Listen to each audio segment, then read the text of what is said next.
The weather today, well, it's going to be a tricky day. You can see behind me some nice white puffy clouds, but you can see it starting to get congested. And if you just look behind me, if I just turn around, you can see some big angry black stuff. We can already see some rain coming out of it.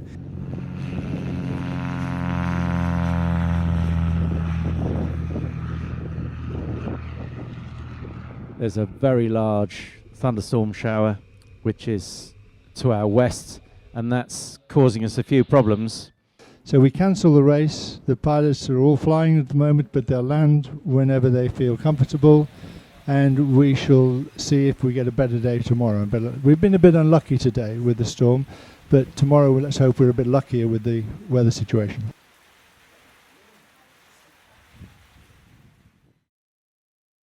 The weather today, well, it's going to be a tricky day. You can see behind me some nice white puffy clouds, but you can see it starting to get congested. And if you just look behind me, if I just turn around, you can see some big angry black stuff. We can already see some rain coming out of it.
The weather today, well, it's going to be a tricky day.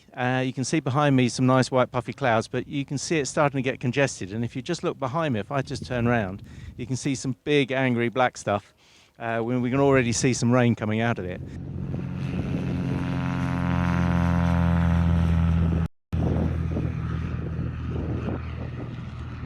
There's a very large thunderstorm shower which is to our west, and that's causing us a few problems. So we cancel the race. The pilots are all flying at the moment, but they'll land whenever they feel comfortable, and we shall see if we get a better day tomorrow. But we've been a bit unlucky today with the storm, but tomorrow let's hope we're a bit luckier with the weather situation.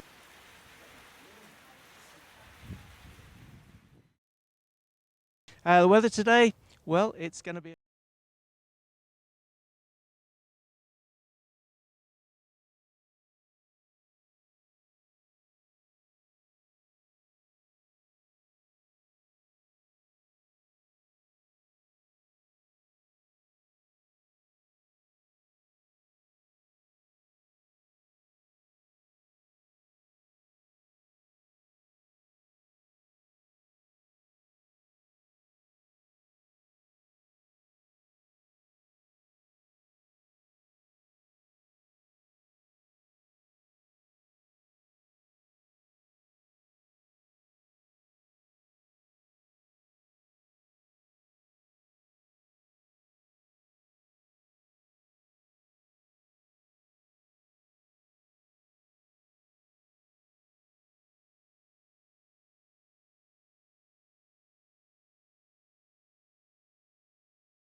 The weather today, well, it's going to be a tricky day. You can see behind me some nice white puffy clouds, but you can see it starting to get congested. And if you just look behind me, if I just turn around, you can see some big angry black stuff. We can already see some rain coming out of it.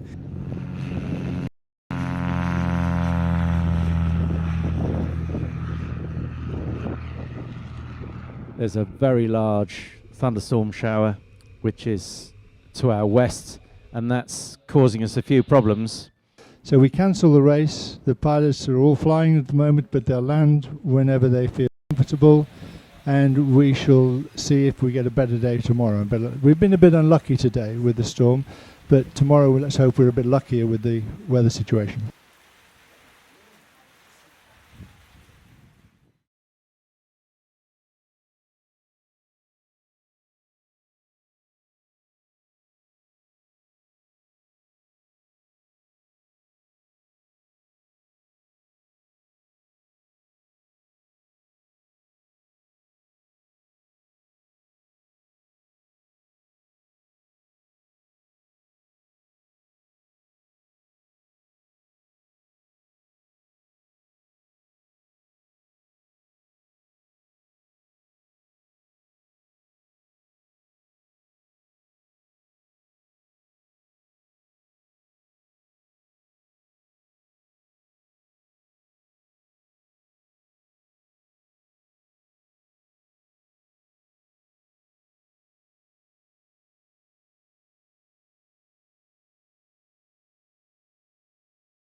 Good afternoon and welcome to Sailplane Grand Prix on day 3 here in Potchefstroom in South Africa. We're 110 kilometres west-southwest of Johannesburg, and we've got a stunning day here. True South African weather today. Competitors just about to launch, and they're looking like they're going to have a great day's flying today.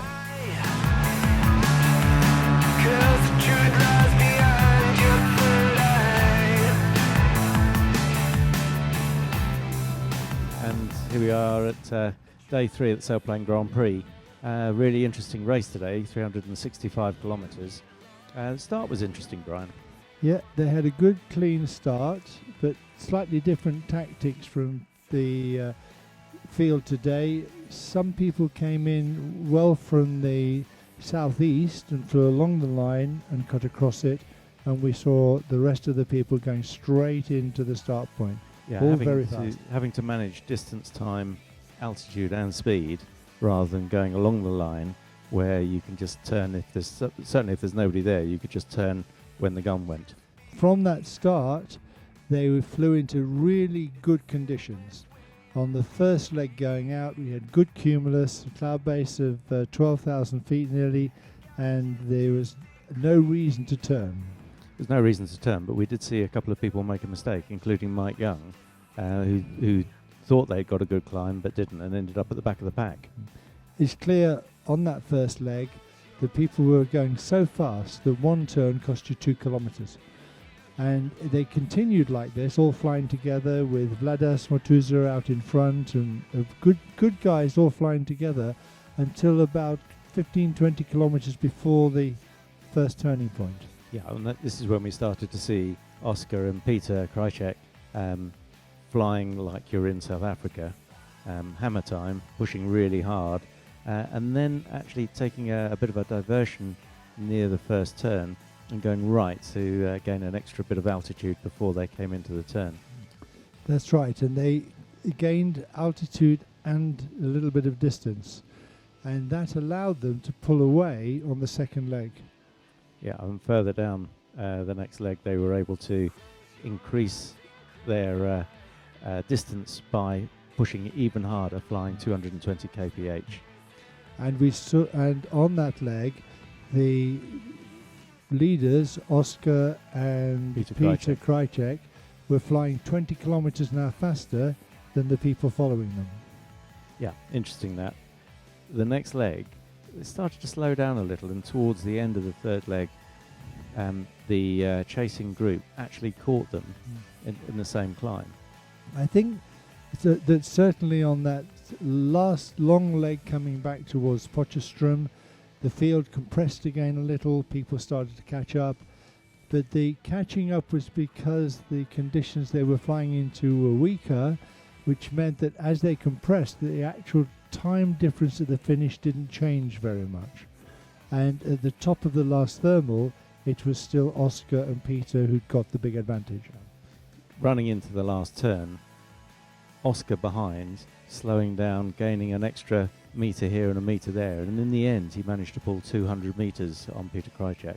Peter slowed down quite a long way before the turn, went through slowly, and Oscar came in very fast, pulled up Chandel over the top, and then had the extra height to beat Peter home on the line. They had a very exciting finish. All the way on the short last leg, Oscar was slowly overtaking Peter until he pulled in front of him for a very, very nice finish, first two places.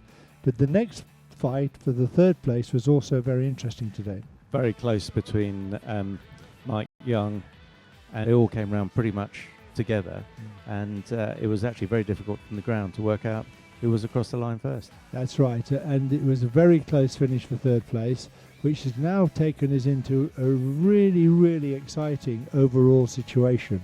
Oscar is winning now with 17 points, and then we have all the way down to 5th place, Mike Young on 15 points, and then 13 for 6 and 7. So it's still anybody's game, this. Any one of those top 8 pilots could still win.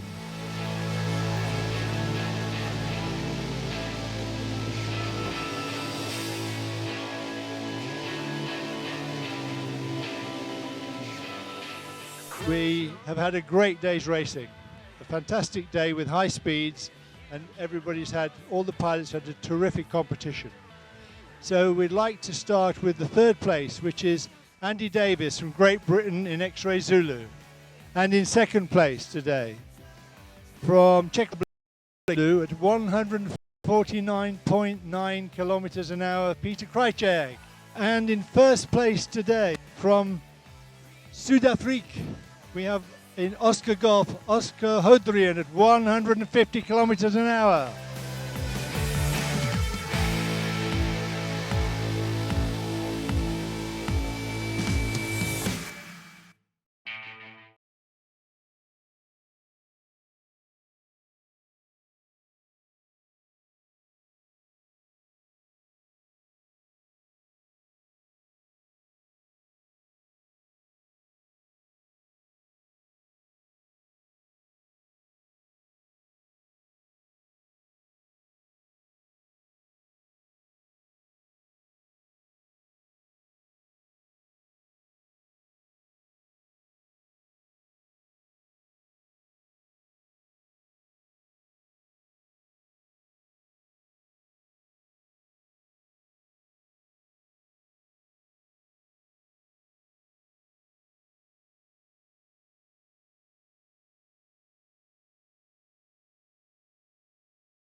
Afternoon and welcome to the Sailplane Grand Prix on day 5.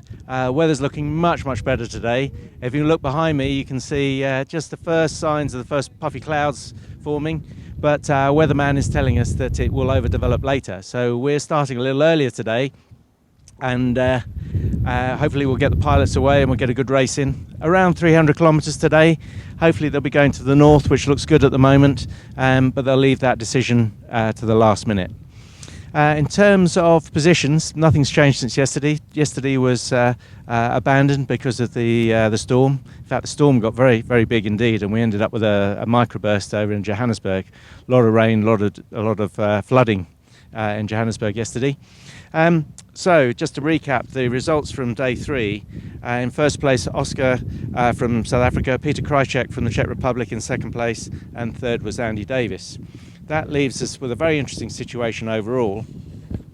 In first place with 17 points is... we're having a tug coming over the top of this.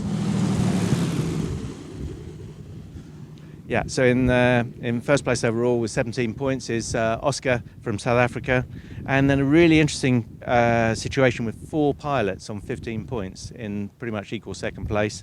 Sebastian Kawa, Andy Davis, Holger Caro and Mike Young.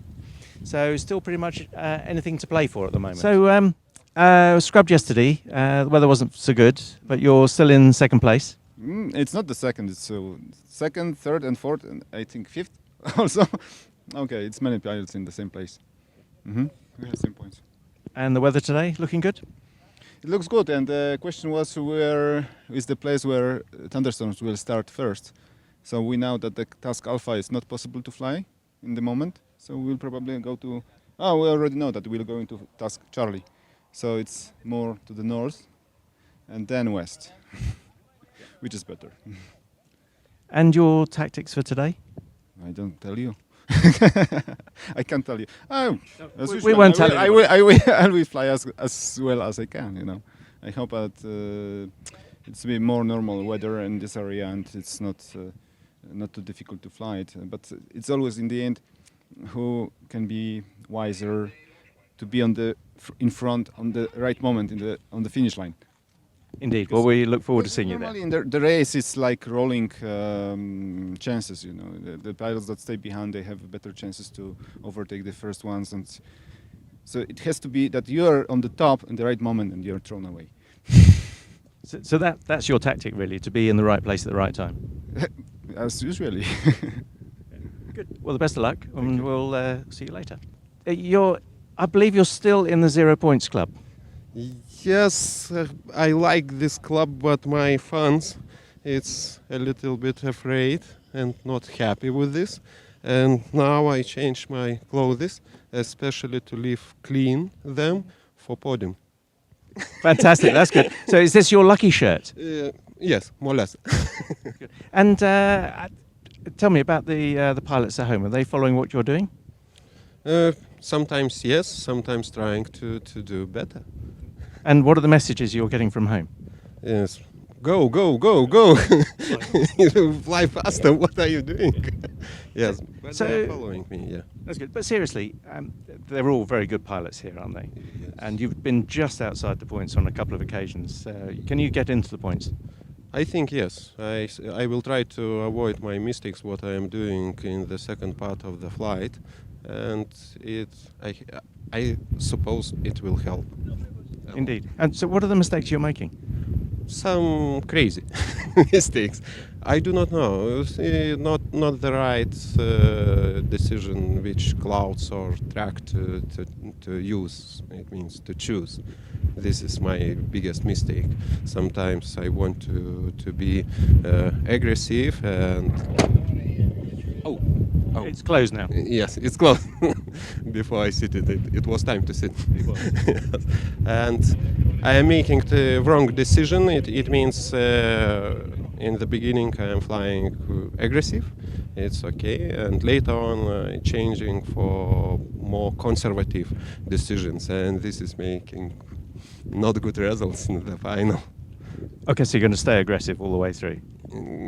happily say it again. So you will keep your tactics will be to fly aggressively Yes, all the yes. way through. Yes, yes, to choose and the aggressive way. Well, you're a great competitor. Thanks again for your insight into today, and we look forward to seeing you back at the finish line on the podium. What were you just doing? I was during the pre-flight check. Everything okay? Everything is okay. Got 2 wings and a tailplane? Yes. Yeah, that's good. Yeah. So you've got a few points. Yes. Can you get some more? I hope so. Yeah. Yeah, I hope. We try to fly my best, and we will see tonight. That'll be good. And what do you think of the weather today?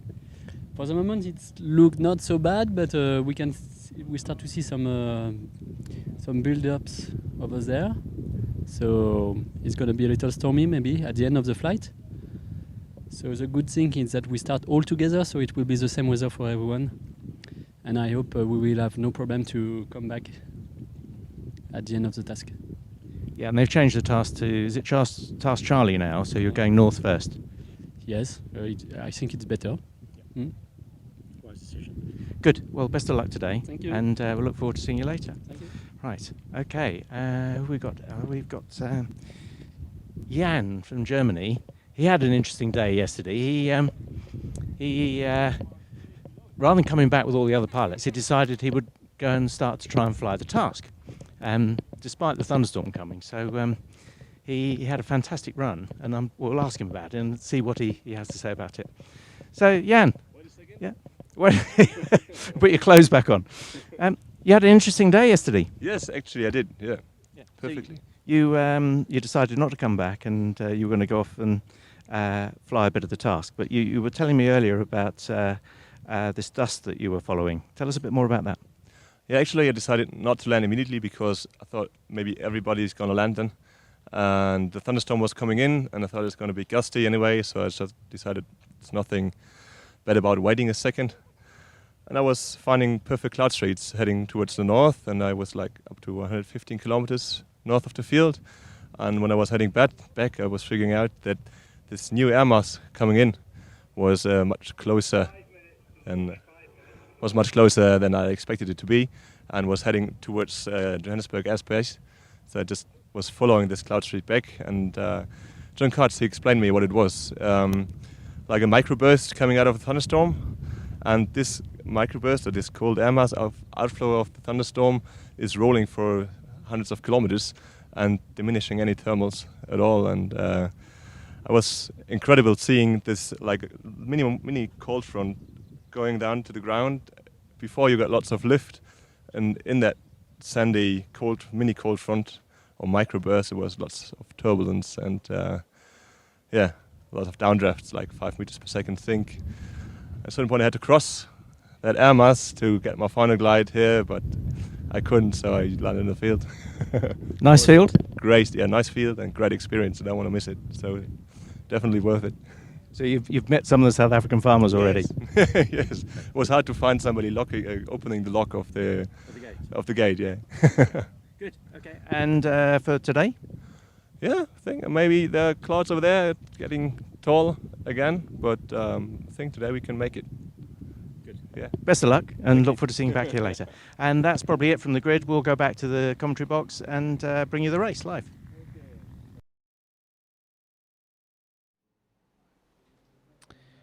Good afternoon and welcome to the Sailplane Grand Prix on day 5. We're live broadcasting from Potchefstroom Airfield. We're about 110 kilometres west-southwest of Johannesburg here in South Africa.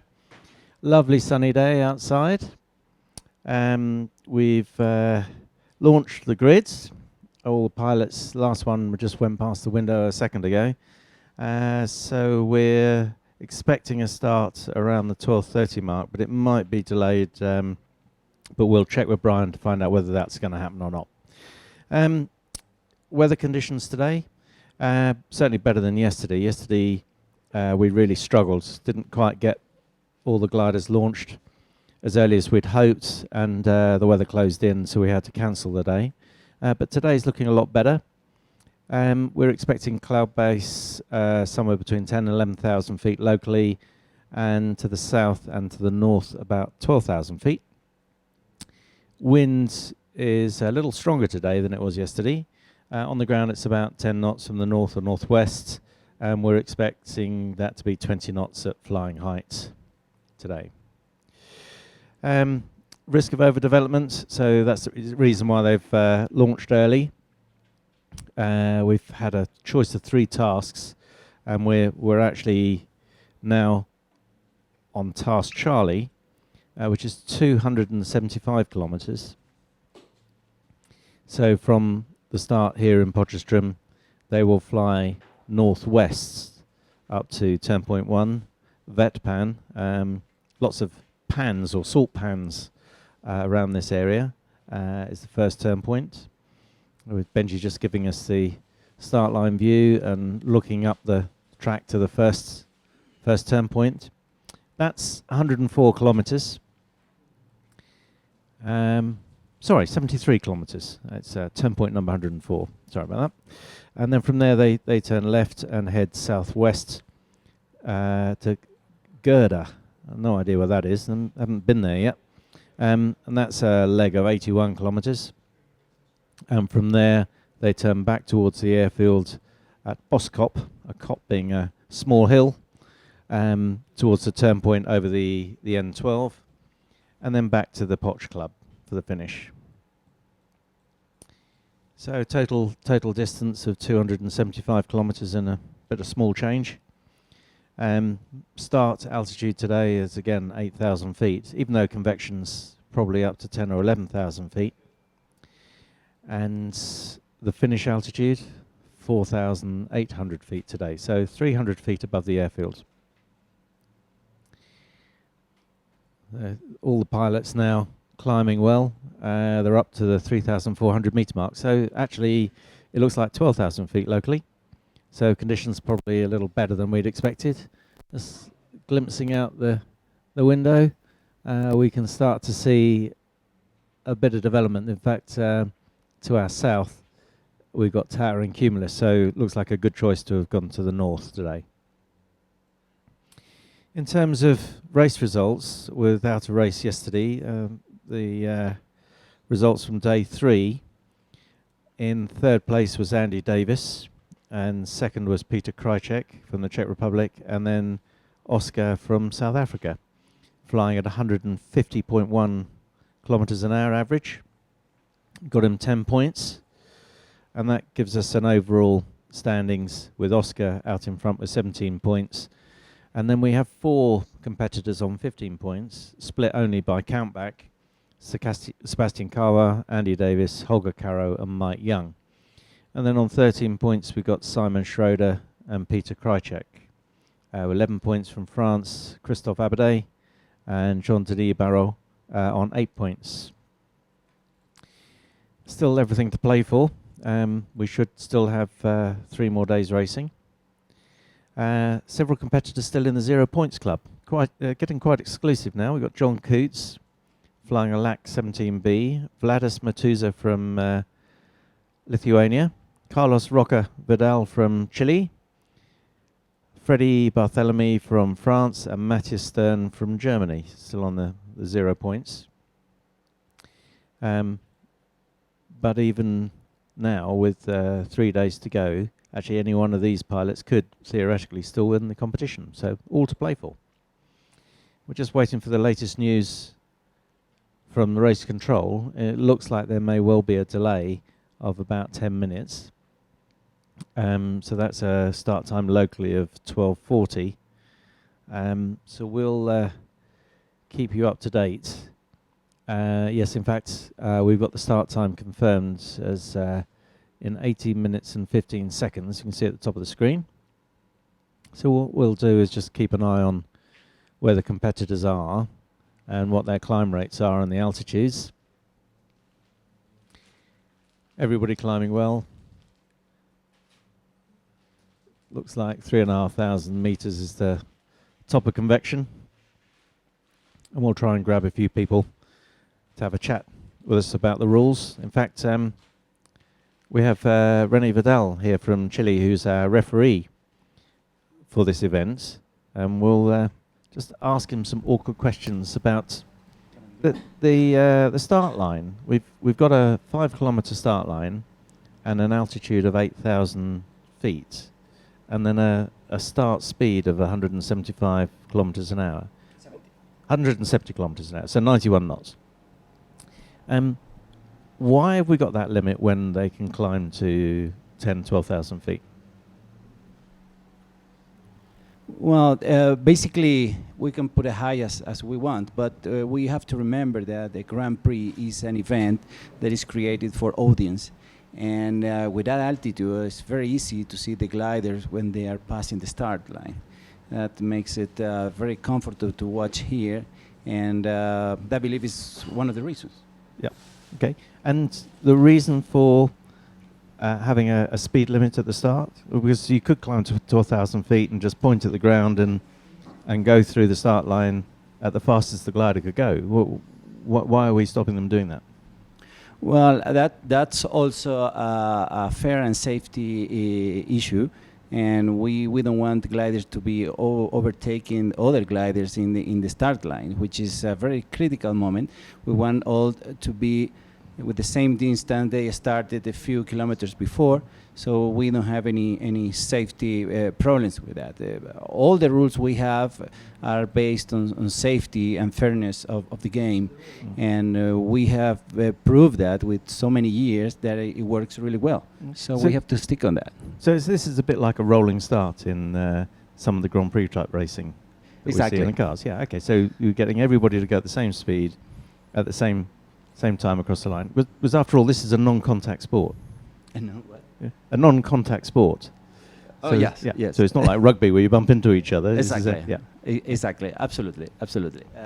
But we have to remember that also that the start line opens a certain time, and so we all have the start at the same time together. Yeah. Okay, it's not like the typical gliding championship where you have your own start time. It's all the same for all the pilots. It's like a racing boat. Yeah. Yeah. Okay. So you've been a competitor in these finals several times before. How do you manage your energy and altitude before the start and control your speed through the start line? How do you do it? Well, there are several stressed moments before we start.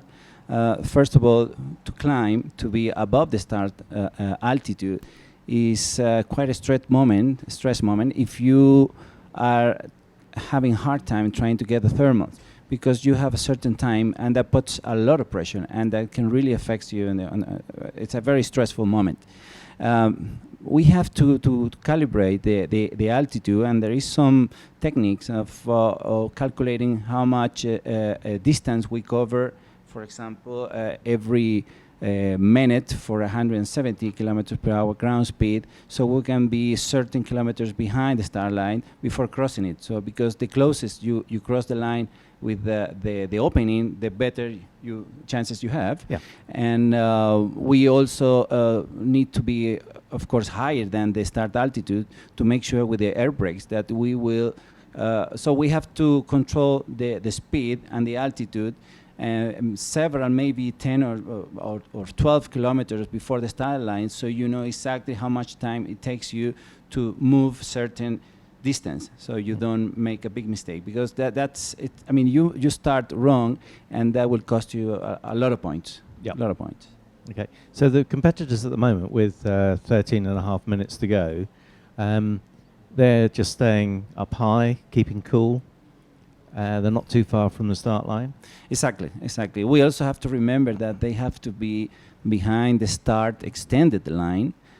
You can imagine infinite line extended of both sides of the middle of the start line, and we have to be, as a pilot, behind the start line 1 minute before the start. 1 minute before that. Yeah. So we'll expect to see all of the pilots climb and then move back behind the line with the extended line. Absolutely. Otherwise, they would be penalized. Okay. Okay. Yeah. And there is what are the penalties if you're in front of the line? Well, I don't have it right on mine, but I can get it to Sorry, you. sorry. But I have asking all the this. tough questions.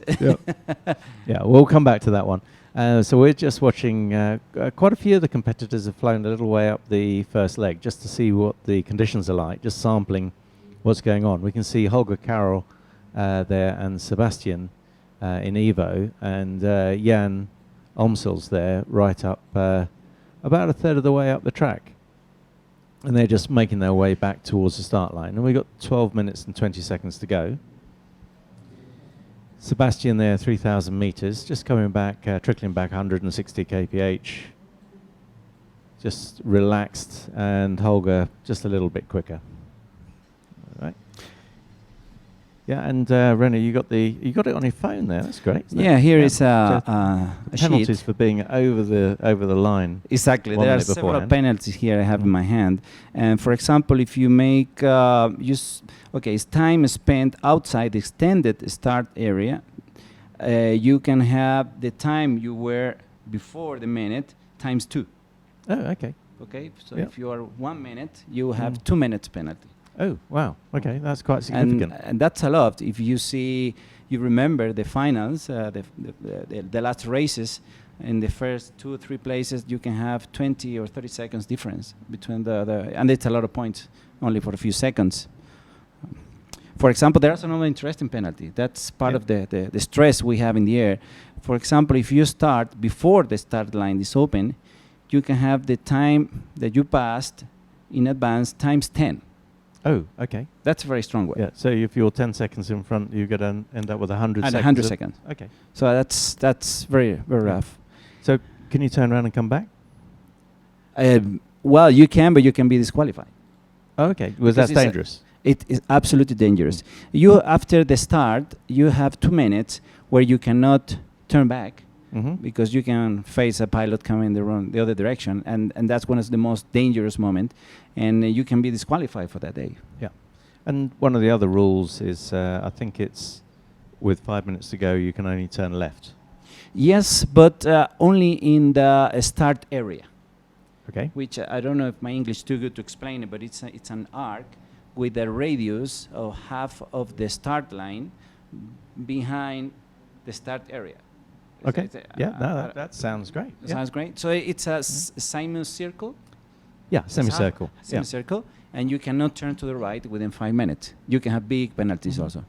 Okay, so we're just in one of the cockpits of the gliders here, looking at the view of everybody else. This is Oscar's glider, so we can now see what he sees out of his window, or a virtual representation of it anyway.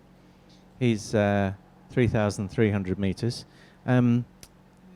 We've got the start altitude of 8,000 feet, so what we ought to do is, we're talking in meters, is just to correct that for meters. That's 2,438. So he's 1,000 meters above the start line at the moment. It's quite relaxed right now. Yeah. Yes. Oh, there is another one here. So, for example, as you said, we had 170 kilometers an hour ground speed for the start. So if you go higher than that, you have a 5 seconds penalty with each kilometer per hour in excess. Wow. Okay. So that's also very expensive.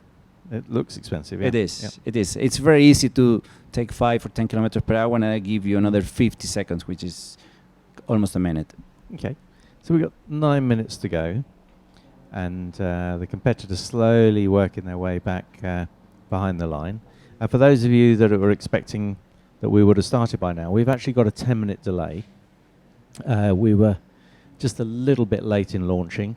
Conditions are good though, but we've moved the start time forward again to try and get a race in before it overdevelops.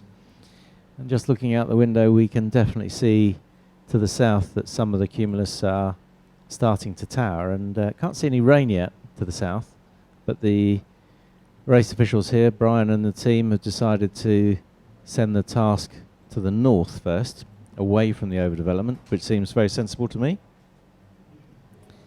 fact, we've got Brian's wandering around with his radio, looking pensive. No, he's looking. He says he's hot to trot. He's looking very relaxed. So perhaps could we have a quick word with you, Brian? Yeah. Yep. That's it. What do you know? Well, the sky is looking good. We've got nice cumulus in the start zone. We've got nice cumulus on track, so the conditions are looking good. The overdeveloped areas, which we can see, are further to the west, actually not far from the second turning point. So they could run into a bit of trouble on that second turning point, but we don't anticipate any problems getting everybody away at the start. No yellow flags today. Looks like we'll have a clean race start in about 5 minutes' time. Excellent. All the competitors now making their way back behind the start line. 7 minutes and 18 seconds to go. We're delayed by a couple of minutes, so the action you see is happening 2 minutes ago, and that's to allow us to make sure we collect enough data from all of the FLAM trackers. And hopefully today Angle has been working really hard. In fact, he's been working so hard he's made himself ill. So he's just been off to the doctors and he's coming back with another bag of drugs. so keep him going. Done a fantastic job of getting this data. So now we can see all the competitors starting to work their way behind the line with this critical 5 minutes section. Exactly. So they are within the 5 minutes. They're at 6 minutes and 30 seconds minutes. now, so we're just trying to get them all back now. Exactly. And we'll see them all starting to turn left when they're inside the semicircle behind the line. Exactly. Well, that's also a safety reason for that. We want all the gliders to turn in the same direction, so we don't have any problem in the air. Somebody going the other way. Okay, so that's a safety issue. Yes. And that's also a rule when they're out on the track. If somebody turns one way, competitor following doesn't turn the other way. They turn the same way in a climb. Exactly. Yeah. Exactly. So we're just following your countryman here, Carlos Roca from Chile. That's Roca with 2 C's, he keeps telling me. Yeah, it has to be with 2 C's. Yeah, he doesn't want to be confused with a furniture company in Chile. That's right. That's right. Yeah. A great competitor, but a true mountain pilot. So he's a little out of his depth here in the flatlands. I think the tallest altitude change here is about 20 feet. It is as flat as a flat thing. Yeah, that's true. So Carlos now 3,300 meters. So he's got to descend to 1,000 meters. So we'll see the airbrakes pop out and all of them slowly start to descend. 5 minutes now to go. As you can see, Jan is going to be behind the start line. He only has 4 minutes to be there. Yeah, so they've all got to be behind the line with 1 minute to go. Exactly. Yeah. So that's good. Yeah, Jan is almost. Just made it. So everybody are in the right place right now. That's good. Andy Davis down at 3,000 meters there. We can see in the top of your screen with Jan in Zulu Zulu, 3,100, 67 meters. And it looks like they're all joining one big cumulus. Yeah, well, will they want to be climbing now with 4 minutes to go? Or do you think they'll just be going round in a circle? Just round in a circle and 4 minutes, exactly. Yeah. Exactly. Yes, right. So they are about, almost 700 meters above. Right? Actually, funnily enough, this is a bit like powerboat racing. You end up with everybody going round in a circle, and we have a rolling start in powerboat racing. Exactly. Again, that's another non-contact sport. But I must admit, I've had a few bruises when I've done some of that. The other thing that they might be doing is that they know where the start line is and they know where the first turn point is. So, and looking from behind, they had to see whether there is any street line to follow. Maybe the clouds are aligned more to the left of the start line or to the right. So it looks that they want to go through the left side. There should be maybe some clouds aligned in that way. Yeah, with the wind in a northwesterly direction, it's pretty even across the start line. There's no real advantage left or right, unless there were cloud streets. Unless there is something they see, exactly. Yeah. Yep, and we've just coming up to 3 minutes to go now. As you can see, they are all turning to the left. Even though they are outside the starting area, they keep doing that. That's a standard procedure. Yes. That's very good. So our start line emblazoned with one of our sponsors, Land Rover. The daily group here in Potchefstroom have been incredibly helpful for the event, as have our other sponsors, ST Aviation, an air taxi firm in France. Sebastian, a great follower of the Sailplane Grand Prix and a frequent visitor here in South Africa. LX Nav, they're putting up one of their new Nano 4s. Looks like a really interesting flight recorder as first prize.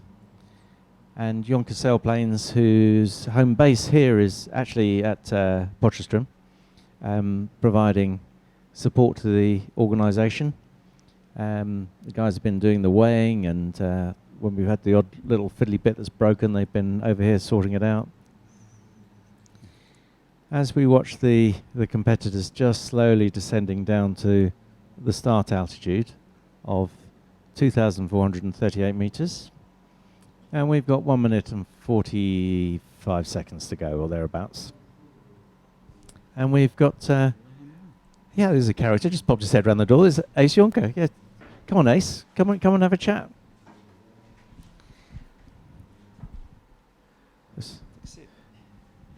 Ace, the Managing Director of Jonker Sailplanes. Very good to see you, Ace. Hello, Sean. Good afternoon. Good afternoon. Yeah, we're 1 minute and 20 seconds to the start, and we've got all the competitors behind the start line turning left, descending down to the start height of 2,438 metres. And they'll be just controlling their distance, speed and altitude as they go through the start line. Ace, you're getting older. You're putting your glasses on. I have to wear these to see these guys. So it's a problem of getting experienced. Experience, yes. You end up with double glazing, don't you? Yes. So 50 seconds to go. All starting to head towards the start line now. So you've been watching this each day. This is the first time you've seen it live and commentated on it. Not at all. It's the first time I'm commentating. It's a big problem because as soon as you watch it, you don't get a dime of work done. So it's an extremely nice tool, but it's extremely unproductive to our company, I guess. So it's fantastic. It's awesome to watch this. So 30 seconds to go. So 20 seconds to go now. Jean-Denis just throttling back a little. He doesn't want to be too early. And there's Matthew Stern going at an angle there just to extend the distance to the start line. Freddie and Mike Young over on the right-hand side. Great shot from Benchy. 7 seconds to go. Looks like they've timed this just about right. So they're all behind the line. And the line is now open. And first across the line looks like Freddie Bartholomew from France, followed by Mike Young at the top of the screen. And the rest of the bunch very close together on the left-hand side of the start line. Looks like they're starting to bend left to line themselves up with street of clouds. Unfortunately, we can't see in that direction out the window from where we are. But when you were walking across the airfield, did it look good out to the northwest? To the northwest, it looks all right. Slightly to the southwest is a thunderstorm that's building up. We'll have a good look out and we'll come and report shortly about that. Yeah. Unusually, we've just seen Freddie Bartholomew just take a turn to the right just after the start line. I wonder why he's done that. It wasn't a particularly good climb. In terms of climb rates, we've seen climbs of up to 3.5, 4 metres before the start. And we've lost Ace. He's legged it with the microphone. He's gone to have a look out the window. I'm sure he'll be back in a minute. So, Freddie Bartholomew is definitely thinking that that's the right thing to do. So he's stopping and turning, and he's now at the back of the pack. So I hope he's got a decent climb. The rest of the group are pushing on, just working the different energy lines. Try not to bump into each other, and Ace is back. That's right. So what news from the front then, Ace? Towards the first turnpoint, it looks really good. Towards the west, there's a storm building up, and not sure how long that will take. It's normally storms are moving from the west towards Potchefstroom, so we could expect some rain in the later afternoon, I guess. Okay, so this could be interesting. Finish in the rain. Maybe? Yeah, you have some good guys out there that really loves flying storms. If I can mention John Coates is probably the master of the storm here now in South Africa. So we would actually like to having a few storms around to make up some points. That's good. So making the running at the moment is Mike Young, just with his nose in front in Zulu Bravo. That's serial number 70. That one? Just say again, Sean. That's serial number 70. I think 70 is Zulu Bravo. That's correct. Yeah. It's And not mine, no, it's that my must wife's be glider. that must be the glider of Anne, a lovely piece of glider. And I believe you're sometimes allowed to fly, Sean. Occasionally I'm allowed to fly it, yes, yeah. Excellent true. machine. Yeah, but today we're in the commentary box. Vladis, we saw on the grids, he said he was going to push hard today, and he put down the fact that he hadn't scored any points in the last couple of races. He started hard and then slowed up to be with the others, and they've all flown past him. So he said today he's going to push really, really hard indeed. So Vladis flying about 140 kph. To the left of the group here, taking a slightly different route. So they've been going now nearly a couple of minutes, and they've only lost 100 meters in altitude. So there must be energy lines that they're following. The rest of the group just slightly to the right of Vladis. He's from Lithuania at Pečūnai. Have you been to Pečūnai? I haven't been there, although we've been collecting some gliders in the World Championship and been sent and got close to it, but I haven't been there myself. Okay. Okay. And we've got a World Championship coming up in Australia in Benalla, and you'll be off there? Well, the plan is to go to Australia. We still have a bit of work to do. We still have some equipment to complete. The South African team packs their container just on Monday as soon as the Grand Prix is over. So we have quite a tight schedule getting the equipment there. Preparing at this moment, the factory is preparing all the containers. We should be ready. We hope to be in time. Mm-hmm. That's good news. One of the questions that we've had posed on one of the forums is, what's the difference between a standard JS1 and the JS1 Evo? The standard JS1 was developed, which was the prototype we flew in 2006, and I think up to about number 75 we built the normal JS1 aircraft. And then for Poland, me and Ati, we wanted to do something special. We developed the Evo outside wingboard sections, and we first flew it in Poland in 2014, and that was such an enormous success that most of the owners elected to upgrade these models. There's a slightly smaller wing area, and the winglet is also designed to be more efficient. It's designed with latest design tools, and most of the pilots flying them, they observe a small edge over the old JS1, the non-Evos.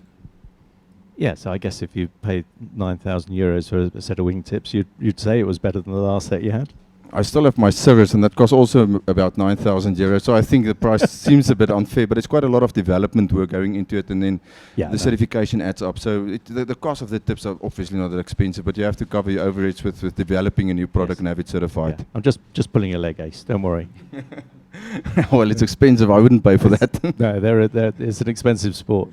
So out in front, we've got Mike Young being chased down by John Coots, and Vladis there, Matthias Stern in fourth place. Although Mike's burning his altitude, he's the lowest of the group at the moment, 1,975 meters. It seems if Peter is hanging back today, he's maintaining his altitude nicely, and just looking at the group in front of him and just observing the options and trying to find his rhythm for the flight, I guess. Yeah, we got Peter Krychek, who was one of our pace setters in previous days, second in the last race, scoring race we had. He's at the top of the pile, climbing at the back. Who else is in there with him? Echo Golf, Bostian from Slovenia, and Jan Zulu, and FVO Christophe Abadet from France. So we have a bit of a split, a group that decided to stop and climb. Meanwhile, out in front, it looks like Sierra Juliet just found a climb, and everybody's joining in. And Mike Young, who was out on the right-hand side, had decided to cut his losses and come back and join the group. That was expensive. Yeah, it was now some 1,000 feet below the main group, turning to the left there, and he should be catching up soon, we guess. Just seeing if we can get a close enough shot of that climb. The guys at the back thermal decided to move on now, and they're at about 2,500 meters rough sea, and they're more to the left to the right of the main group thermaling. Yeah. I've just got a good view coming up of this thermal. Benji working his magic on silent wings. We're just losing a little bit of the tracking data, so it's not quite that clear, but we can see them all climbing there. Just seeing the climb rates. Mike Young still at the bottom of the pile at 2,000 meters. It seems if Mike has moved on the other shot, so I think if you see he's turning to the right where the others are turning to the left, so he just moved on a touch, probably finding a better core. So one of the things about flying in Africa here, you get some very big cumulus, and they're sort of about halfway, 2/3 of the way into convection, and you're seeing multiple cores underneath the clouds here, and you could pick a stronger one if you can move on. We have a lot of time frustrations flying team that your partner suddenly hits a core and it just leaves you behind and climbing 2-3 meters per second better than you are, and you're straight below him. So obviously we also do have a lot of convection that's been cut off with the strong energy when it's been used up. Yeah. But the top third of the cloud maintains the good lift, maintains for much longer time. So it's much better to stay high at the top third, as you've explained now, and preferably that last 200 meters into the cloud is the sweet spot. If you can stay there all day, you can really achieve good speeds along a flight. And Benji's just given us a great shot from Jean Denis on the end of his wingtip. We can see him climbing at the top of the group here, climbing at between 2.5 and 3.5 meters per second. As he's getting higher, that climb rate is increasing. It's a combination of finding the core and getting closer to the top of convection. We can see the other pilots underneath there. Andy Davis in there, John Coots. Be interesting to see if as we come around, whether we'll see Mike still climbing or not. Alpha Golf is Holger Caro on the opposite side of the thermal. That's quite a good climb, about 3 meters, and some of the guys achieving about 3.5 in it. If you look at the JS1 there, climbing 3.7 meters at this stage. The youngster from Germany, Simon Schroeder, fantastic career in front of him, so expect quite some results in the future if I must make a forecast. Yes, he's certainly hit the ground running, hasn't he? He was with a win on day one. I think that must be lovely. 20 years old, winning a Grand Prix final race in the first day. That must just be an awesome feeling. I don't think anybody's told him how hard it is. He will find out. It's maybe you can achieve it, but to repeat it is quite hard. So we're just going to change the view to see where the other group that climbed earlier and flew past to the right-hand side of the group we've just been watching. In that group we've got Jan Omsels from Germany and Bostian from Slovenia, and also Peter Krajcek in Romeo Zulu from the Czech Republic. And in between we have FVO, which is Christophe Abadet, 2,700 meters. Jean Denis, who's climbing in that group behind, is now up at 3,000 meters. Just seen his climb rate of nearly 5 meters as he gets to right up underneath the cloud. That's a nice feeling. No, that's a good one. You can also see that they're now pulling away from the little gaggle on the right-hand side. They're now almost 500 meters higher than they are, and probably the similar distance. So the group on the left definitely doing much better. We'll just follow what happens here. We've seen the top of convection being 3,300 meters earlier in the day. We'll see if they start to leave shortly. Meanwhile, the other group have pushed on. So out in front, Peter Krajcek, flying Romeo Zulu. Is that one of his countrymen's gliders? It's a new glider, isn't it? That glider belongs to a customer in Hungary, and he hired it out now. It's a brand new glider just off the production line, and Peter is the first guy flying it. We just completed the test flight, production test flight, and then immediately straight into a contest. Yeah. Yeah, he's stopping and taking another turn now. So it's quite kind of customers hiring out their brand new tools for competitions. It really makes this work, and we very appreciative of those type of attitudes. So just watching whether Peter sticks with this, climbing at 2 meters, not as good as the thermal behind. Looks like he's going to push on. Will the others go with him?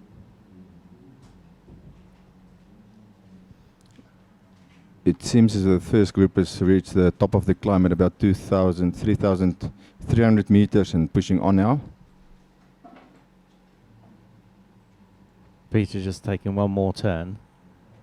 Jandan is still leading the altitude game there. He's still the highest of the lot. That's interesting. We're just seeing Sebastian Kawa, 2,995 meters. Looks like he's left first. He's a canny character. We've been talking to him on the grid, and I can't get a straight answer out of him. We keep asking him what is, whether he's being conservative or whether he's going to push, and he's worried about people following him, I think. So he's hanging back. And yet today we see him pushing out in front. Just been caught by Oscar, by the way. Sebastian is obviously top pilot in the world, and I think a lot of other pilots will have the tendency to look at what he's doing and following him. And I think it must be frustrating if you've always been followed. And I think Sebastian will work strategically out what is best for him to make up points. Mm. What we did manage to get out of him is that where he wanted to be on the last leg was at the top of the thermal on the way home. Now that's an ideal position to be. It just, you have to get your timing correct. If you have it wrong, you can be without any points, and if you have it right, you could be first without having to do any work for the whole day. So Grand Prix is a brutal game. You have to be on the right time at the right altitude. Yeah. So we've got Oscar pushing on 200 kph, leading this bunch to the left of track. Meanwhile, the group up on the right are still stopping and climbing. They've got to 2,800 meters, nearly 2,900 meters now with Peter Krajcek, climbing 2.2 meters. So it's not as good a climb as the guys had on the left-hand side. We're just going to try and zoom out a little and give you a better overall view of where they're going to.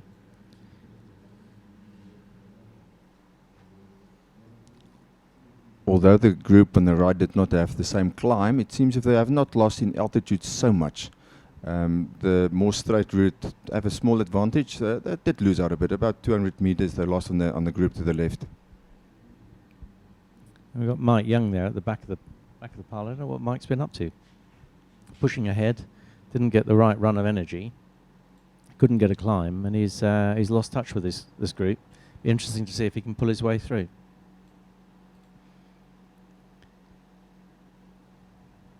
So this could be quite interesting. If we might end up with Oscar and Peter joining up again and showing us the way around the track as they did in day 3.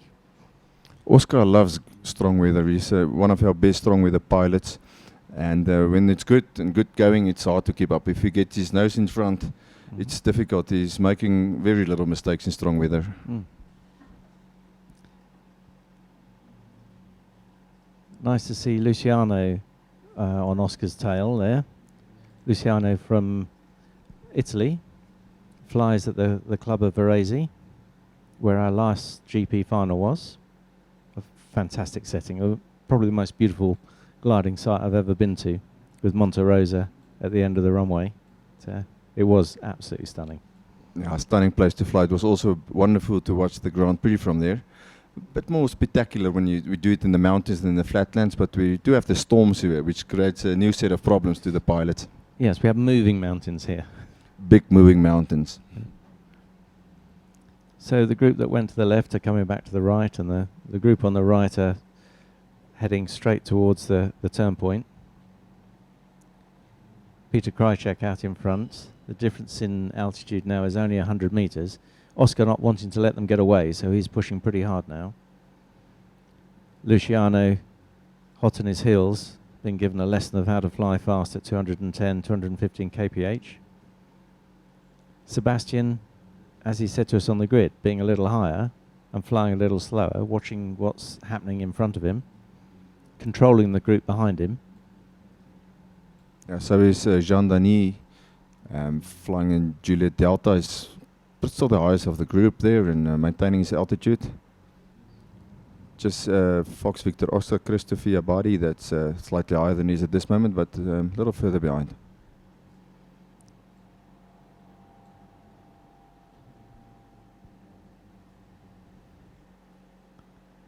And at the back right, we've got Christophe Abade, but he's very high, 3,400 meters.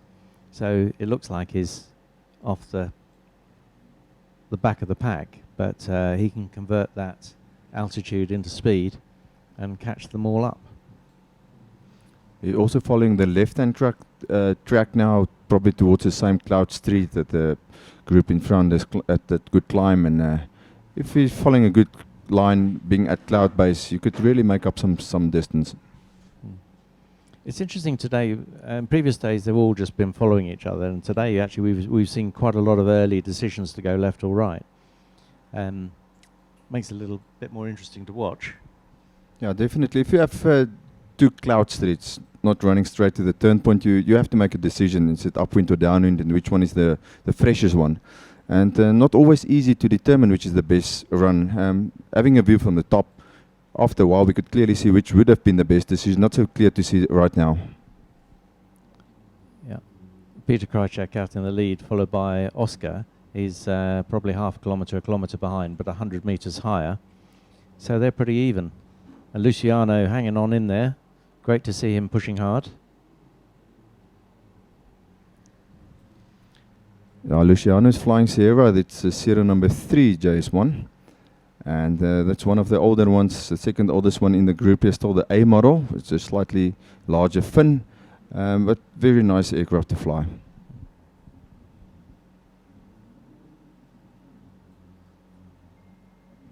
So just thinking about if there's people watching at home, if they wanted to come and fly in Africa, what would your advice be if they want to come and fly and experience the strong conditions in Africa? What would you say?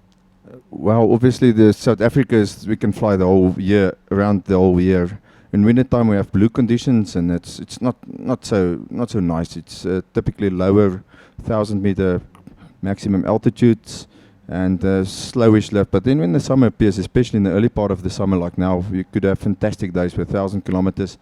Now there are a few operators providing some services for pilots that wants to fly from overseas, and one is Soaring Safaris in Bloemfontein and one is in Douglas, and both provides sailplanes that you can hire and experience it. So you could have a fantastic summer, a South African summer, enjoying the best conditions in some real good equipment. Thanks for that, Ace. And we're just seeing Oscar taking a turn to see if we can get the climb rate. So we're actually sat on the tail of Luciano's glider here, following Oscar. And he's got a climb rate of between 3 and 2 meters here. As they start to center this, we'll hopefully see that strengthen. Oscar 2.5 meters now. Luciano not being able to turn as tight as Oscar. And Luciano deciding to level his wings and carry on. I know, he's still turning left. And down below is Peter Krajcek in Romeo Zulu. Oscar there just in the top of the picture turning left. They're slowly getting up to 3 meters now, just coring the thermal better. It's looking back down towards the start line. I see several competitors now joining in underneath. Zulu Papa, that's Carlos Roca from Chile. Just seen in the bottom of the mix. Good to see him there. He was saying on the grid the other day that everything was going really well until he started making decisions for himself. Yeah, that's sometimes a problem. It's always nice to fly in a group of a strong pack, a fast little gaggle. You core the thermals quicker, but as soon as the gaggle becomes too big, the possibility to center quick, there's just too much traffic, you lose out. So a gaggle of about 3 guys is, in my view, the optimum size for a fast gaggle. Yeah. If you could break away with a 3-man team, you have a good chance of the big gaggle not being able to catch you. And we've seen a good friend of yours, John Coots, actually make a breakaway here on the left-hand side, he's going to go and do it on his own. He's one of the pilots here that could do it on his own. John Coots loves to fly alone. He does not need a group around him to make decisions or to find the course. I think John flying alone is better than flying in a group, and he would prefer to be on his own. He would prefer to get away and do his own thing and doesn't give the gaggle a chance to catch him. Yeah, I mean he's pretty good. Is he good enough to make up for the slight disadvantage he's got in flying the LAC? It's difficult to say what disadvantage you have flying a LAC. I am not so convinced that flying at similar wing loadings that you have a big advantage with different aircraft if they're all from the same modern era. It could be that you have certain conditions where one glider flies, cruises better and some climbing better. The LAC itself, I know it's got a fantastic L/D. It's got a flat right-hand polar curve. It's a good glider. It maybe needs a little bit more time for John to get used to it, but don't write off the LAC so easily. Or John, in fact. Never write off John. So we're back with this group that are busy climbing. Jean Denis there up to 3,400 meters. The top of the pile. He's come in and joined at the top. Holger Caro in there too.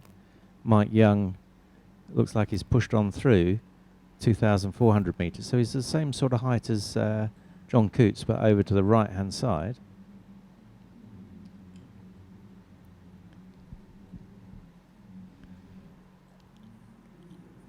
Actually, Mike is coming in to join this thermal. No, it's still early in the race, and I think if Mike can just climb up and get to cloud base again and then can accelerate again, you have a good chance of catching up the group. Still early days in the race, and finding just one good core, a 5 meter, it could bring you close to the gaggle in 1 or 2 thermals. You're up there again. Yeah, they're all sticking together. Nobody's leaving yet. We've still got John Coots. There's a much better view. We can see the relative position. So we've got pretty much everybody in a climb, with the exception of John Coots, who's pushed on slightly left of track, and Mike Young catching up this gaggle. The top guys reach the top of the climb, probably cloud base at 3,500 meters, just over that. And then I guess that we'll try to stay there. We can expect them to follow the cloud streets now, just to maintain that altitude and not giving anything away. With John Coots 42 kilometres to go. The rest of the pack have now decided to leave, with Holger Carroll out, pushing out in front, followed by Peter Krajcek and Jean Denis from France. Luciano's left 2, along with Andy Davis, Oscar, Carlos Roca and Christophe Abadé. Just losing a little bit of data at the moment between cells, but it'll come back. So while we watch them pushing on up this track ace, so the 18 metre and 21 metre JS1 is quite well established now. What are you working on next? Well, we have some project in the pipeline there. I've seen some of the competitors walking there in the shop. I've seen some new ideas. We're working obviously on a new product that we prepare for Australia.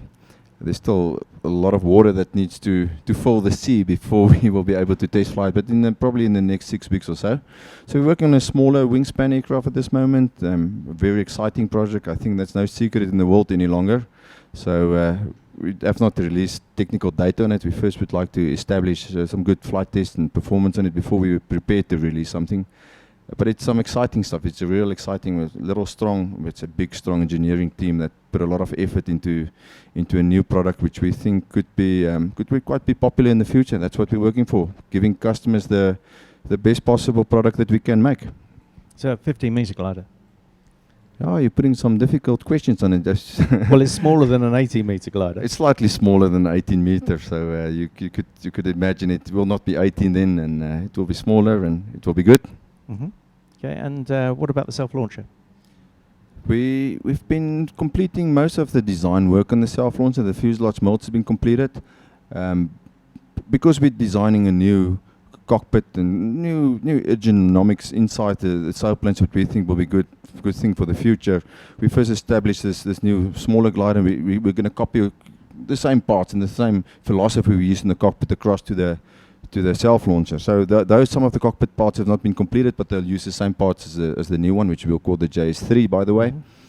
The self-launch engine, we're busy with the tests on the pylon. The exhaust system will be retracting with the engine, so it will be quite a new philosophy. We're busy testing these parts separately on it. We hope to be in a position to test fly in somewhere in next year. Okay, that sounds good.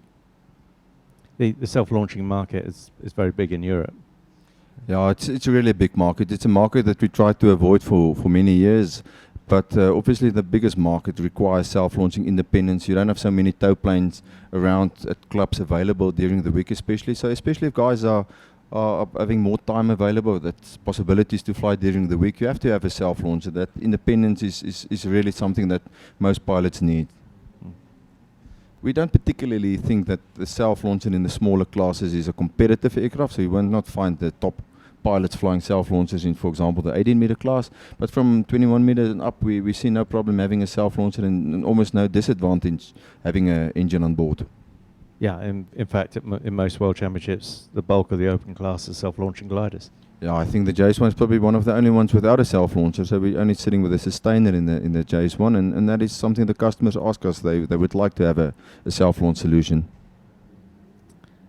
That's great. Meanwhile, back at the in the race, we've got Jean Denis heading this group now, with Peter Krajcek on his right wing, closely followed by Luciano and Holger Caro. We've had a quick look, and we can see John Coots is still going out to the left-hand side. And there's a great view of these four gliders just pulling up in the energy, pushing over the top, racing towards the next cloud.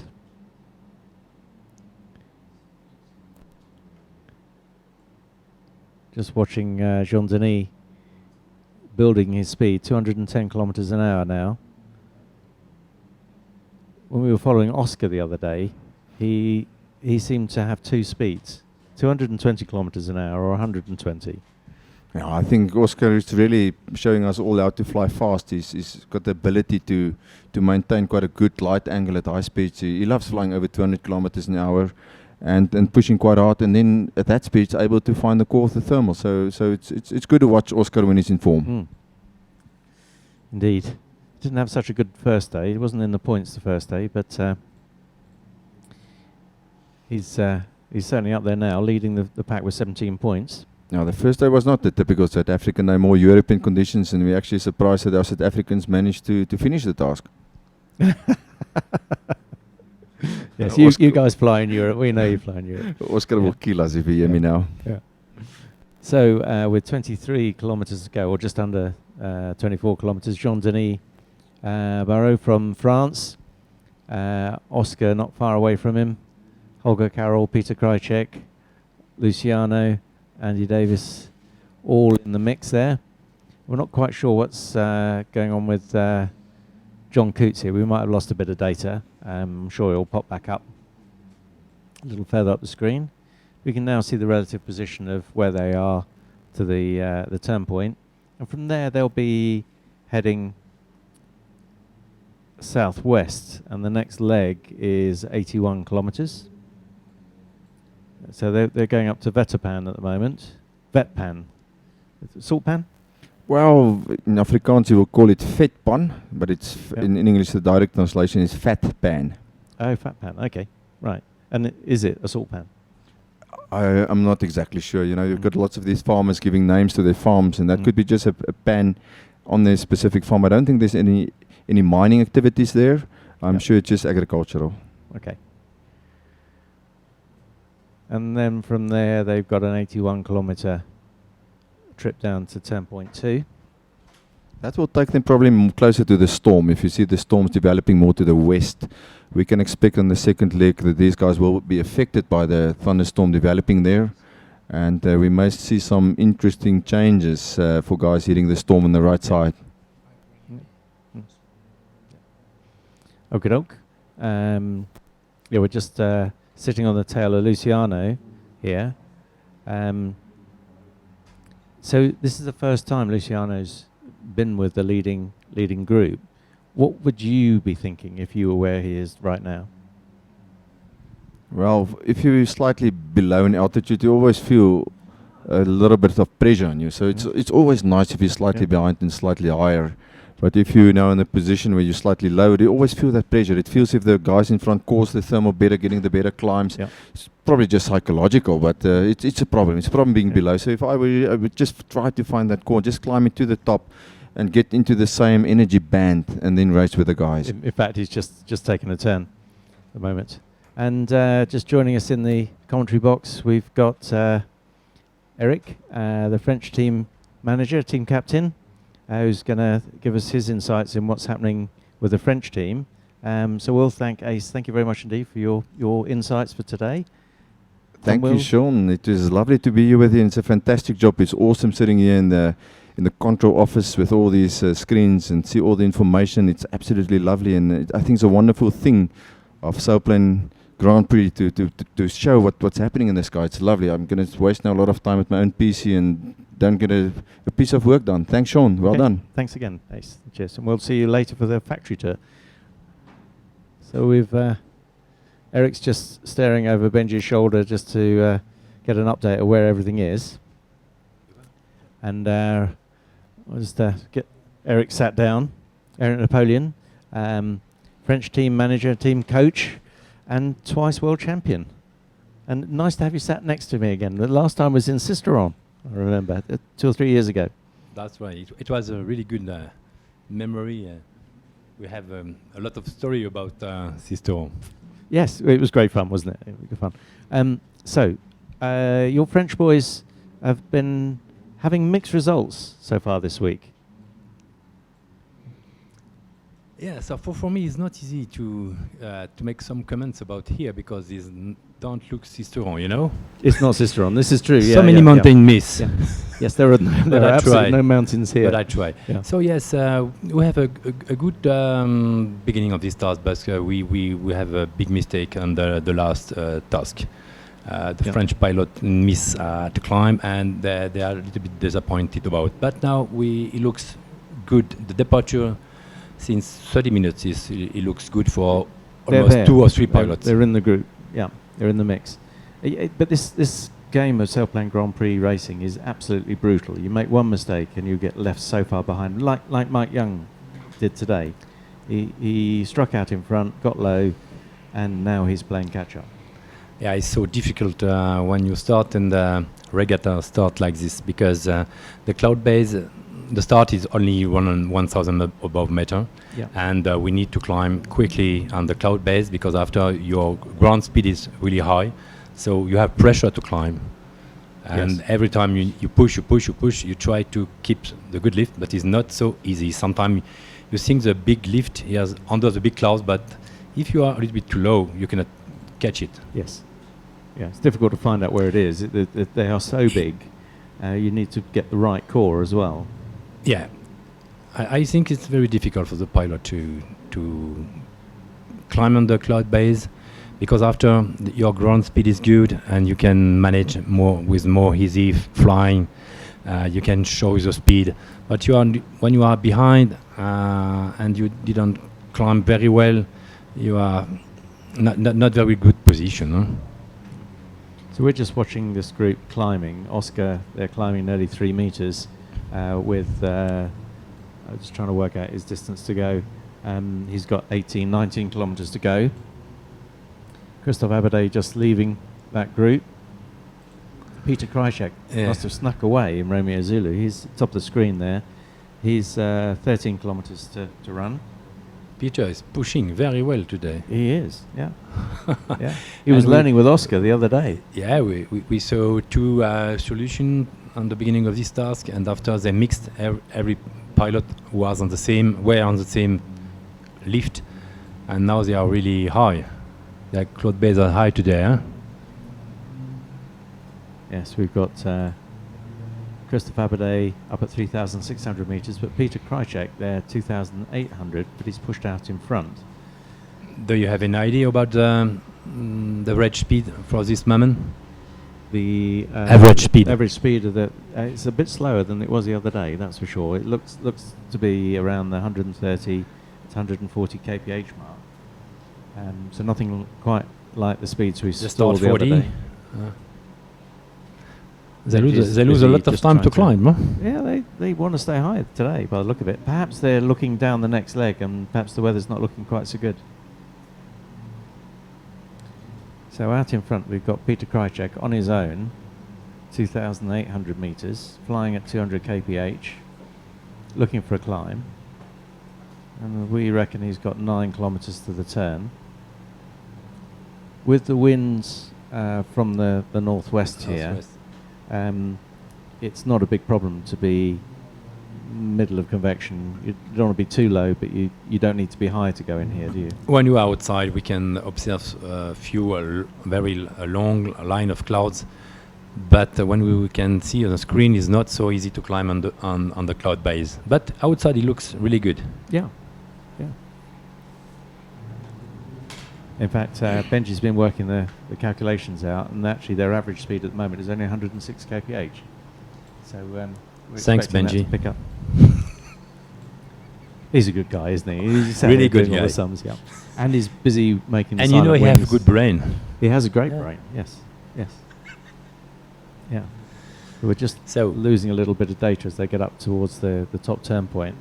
And do you know where's Philippe de Péchy with the Ventus? We're Not quite yet. sure where You lose it on Philippe the is. screen. Not part of the official French team, but great organizer. He loves the Grand Prix and has organised the last 2 or 3 in Rennes, in France. But coming here it was a last-minute decision for him to come here, so he wasn't quite able to get a JS1, but he's picked up Peter Nguyen's Ventus and used it for a great result the other day. Got himself in the points, out of the 0 points club. Yeah, he flew very well on the last task, and he is very exciting to fly here during this Grand Prix. Every time he is still on the ground. Yes. Often. Yeah, he's done very well in some of your French nationals, and he came to the UK and flew the UK nationals 2 years ago. A few times. Did very well. Yeah. I think he was 3rd or 4th actually in the UK Peter. nationals. Yeah. Peter Krajcek getting close to the turn point now with only 6 kilometers to go. Jean Denis is just under 12 kilometers, so 6 kilometers behind him. Mm-hmm. But the difference in height It's a is bit quite high, interesting. yes. Yeah, Jean Denis is much higher, 3,400 meters, whereas Peter is, we think, about, if we know now, is 2,700 meters. So 600 meters the difference. So we would have said Jean Denis was in front. Holger Carroll staying with Jean Denis. Still high. Yeah, very high. Very high, yes. And we can see the average speed is 95. Yeah. So we haven't seen Jean Denis out in the front before, but he's quite a cool character, isn't he? He liked very much the Grand Prix, and he liked to push. Yes. Yeah, this should suit him. It looks like Peter Krajcek is putting a turn in just before the turn.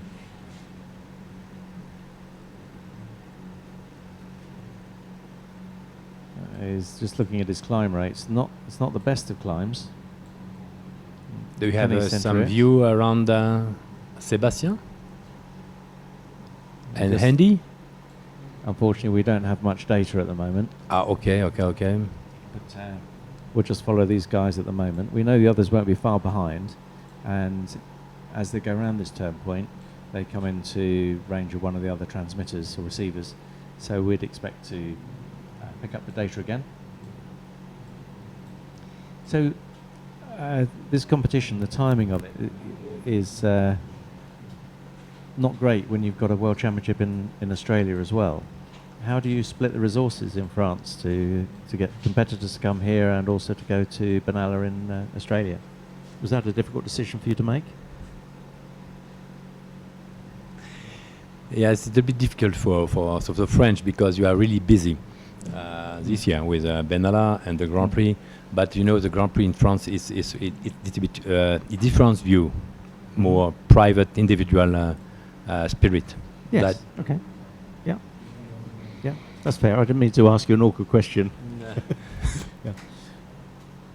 Well, the other problem but being it's really good here. It's very perfect training for the guy who will go to Benalla. yes. In fact, you've Yes, come down. You've perfect. brought your team down to Bloemfontein. Yeah, but you to have fly no over enough past. holiday to come here. Yes. Yeah. Time off is always a problem. Yeah. Sometimes they need to walk. Yeah. We're missing. Yeah, we do need to work, and they need to work too. But we're missing. You've got such depth Yeah. in your. But pilots. this year it was really. We have a big charge in 2016. We have very nice world championship in Poznań and Lithuania. Yeah. And 2007 is very heavy with 6 big competition. More the Grand Prix. That's really busy for the pilot and for our federation and the staff. Indeed. Yeah. So first round looks like Peter Krajcek, followed closely by Jean Denis, but a lot higher, followed by Holger Caro from Germany. It's good giggle with Holger and That- Jean Denis. that's- Maybe very good. That's a good group. Yeah, you're right. Yeah.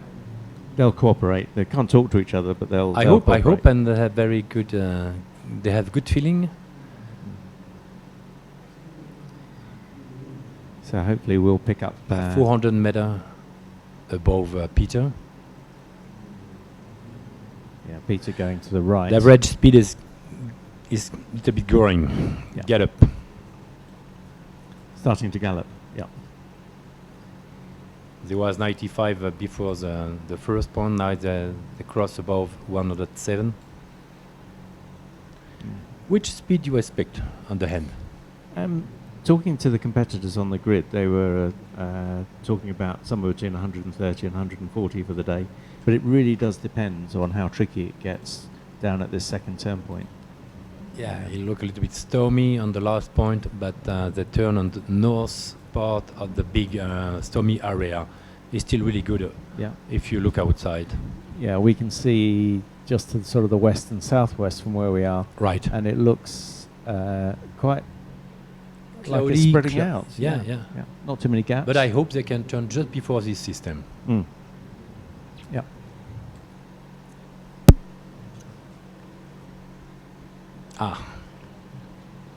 So just popped up on our screen is Christophe Aberday, who looks like he's Very good. He's gone round unseen Yeah. for us. But is he? How He's high is he, so Benji? good We- pilot in a Oh, flat it's country. 3,000 meters. Yeah, So yeah, he's yeah. yeah. So he's the same height as the chasing two, but he's a little bit further ahead. Out on his own. So does Christophe like to fly in company, or is he happy on his own? He's very happy to fly here. Yeah. No, but on his own rather than with other competitors. Yes. Mm. He likes to fly alone. Yeah, good. He is very confident. Mm. But Jean Denis also, Yeah. they find a new spirit when you fly in Grand Prix. Yes. Because it's a little bit more difficult when you fly in team fly, in a long competition during the FAI task. It's maybe that much fun. Mm. Individual spirit is maybe your ego is a little bit better. What's interesting here at the Grand Prix, with only 18 pilots, actually the atmosphere is very friendly. Everybody spends time together, we tend to eat together. It's good, it's very relaxed. Yeah, out on the race course, the gloves are off, they want to win, all of them want to win. Yeah, they have more time and they spend a lot of time around. Yes, it's quiet. Mm. Yeah. So we're just picking up a bit more data now. Oscar looks like he's popped up in the lead there, a little higher than the others, 3,100 meters. And actually, Sierra Juliet's we've just got his signal back, Vladis, but very low, 3,400 meters. So we'll ask our magician, see if we can't wind up the coverage over that second turn point for the future. It's all starting to come back into line. Now we can see the bottom of the screen on the left there, Zulu Bravo, Mike Young. He's quite a long way now behind the leaders. He's got to be 20, 25 kilometers behind and lower.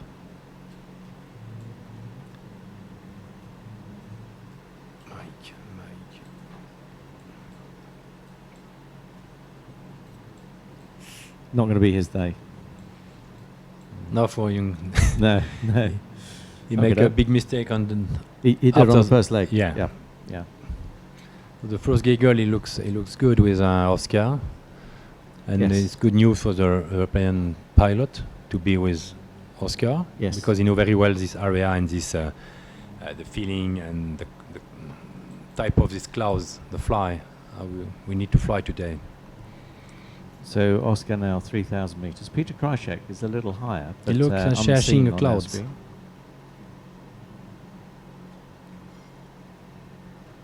And they're just looks John like Denny they're coming climb. into a climb. Yeah, John Denny, 4 meters there.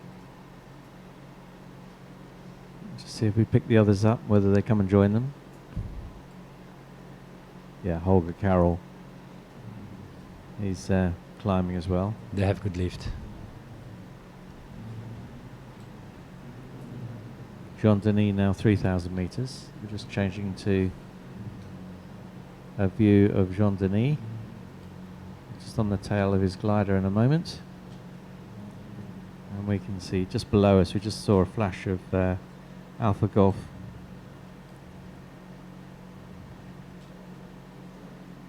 Yeah, just underneath, climbing 2.2 meters. The lift are not really strong today. We've seen climbs of 3 to 4 meters, and the other day it was 5, sometimes 6. So it's not a bad day, but it's not a really strong day. So they're being careful.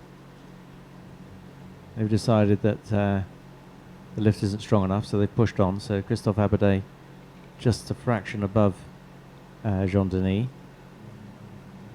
Alpha Golf, Holger Carroll just down below and onto the on the right. Well, that's interesting. Carlos has popped up out on his own. We've warned him about that, making decisions on his own. He's not quite on his own. He's with Andy Davis. Andy. So yeah, that's not a bad person to follow, is it? Or certainly to fly with, not so much follow. Slight difference in altitude. Carlos 100 meters below Andy. Jean Denis still staying and climbing.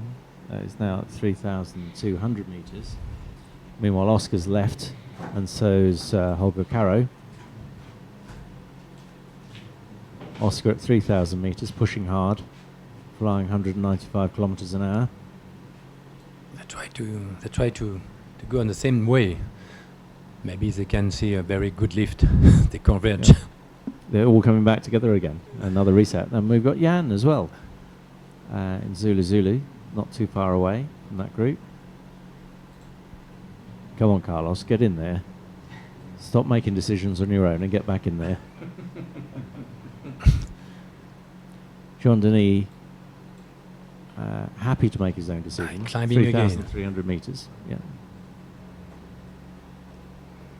We expect every time to fly high to have a good speed, a ground speed, but it's always difficult to climb and to stay on the lift when the leaders leave your gaggle. Sorry, that must be so hard to make that decision. Shall I stay? Yeah. Shall you go? Well, as it says, it's the lyrics of a song, I believe. It's a. Yeah. So we're just, as we follow them, we just change the screen so we can see the all of the competitors. Yeah. So,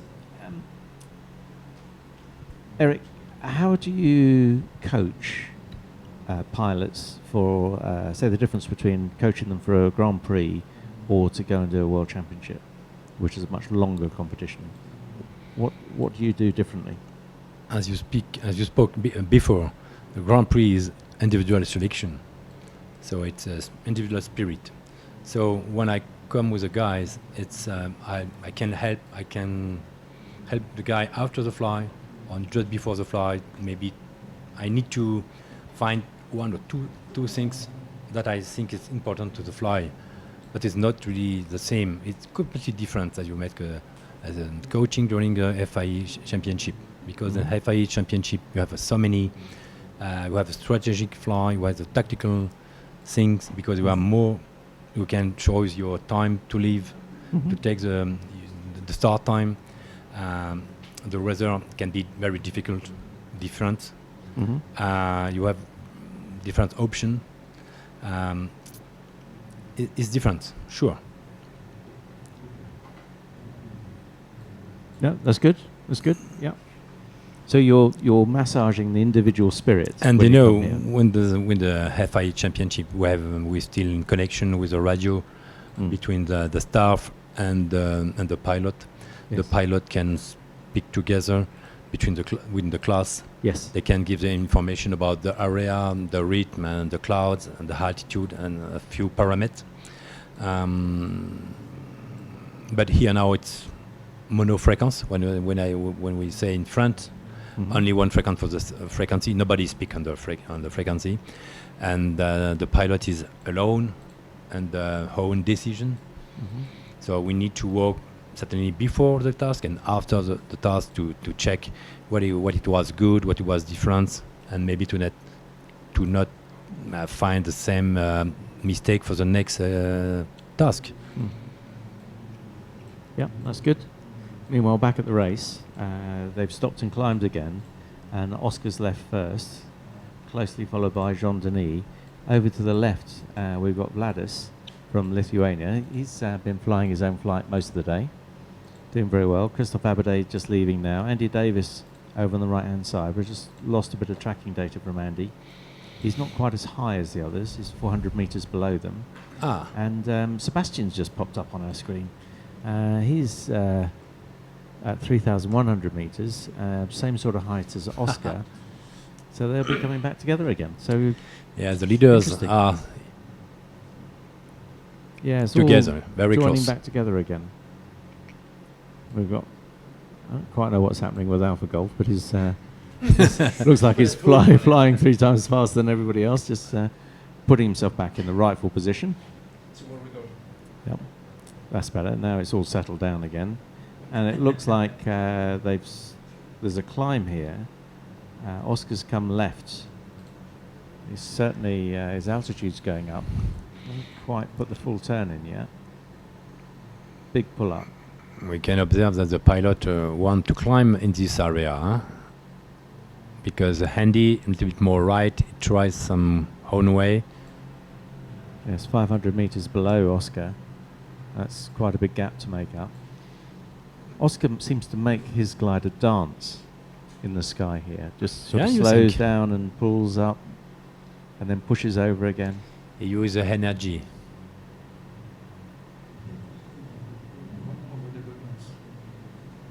We're just getting a bit of feedback that up towards the second turn point where they're heading now, there's quite a lot of overdevelopment.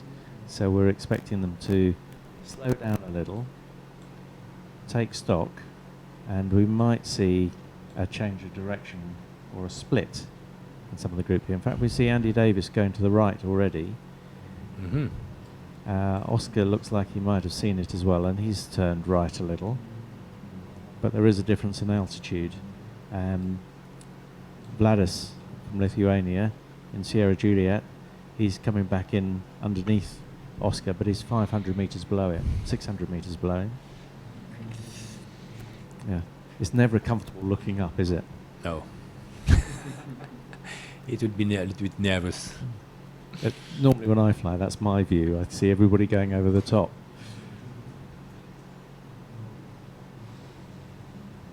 Almost 900 meters. Huh? Yes. And just looking at our altitude chart, Philip Depeche, he's nearly 3,500 metres, middle left of our screen. Luciano, who's one of our early pace setters, is back with Carlos and Jan, but they're reasonably high. They must have stopped to climb. Meanwhile, this group ahead, led by Oscar, and Vladis coming in underneath him, is pushing straight ahead, straight down the track towards turnpoint 2. Not much to choose between these 5 or 6 gliders. I think Eddie, he wanted to try something, but it was not good. Yeah, following the others, he's not going to achieve anything. He's going to get the same lift as the others, if anything, a little bit less. So he's got to try something different.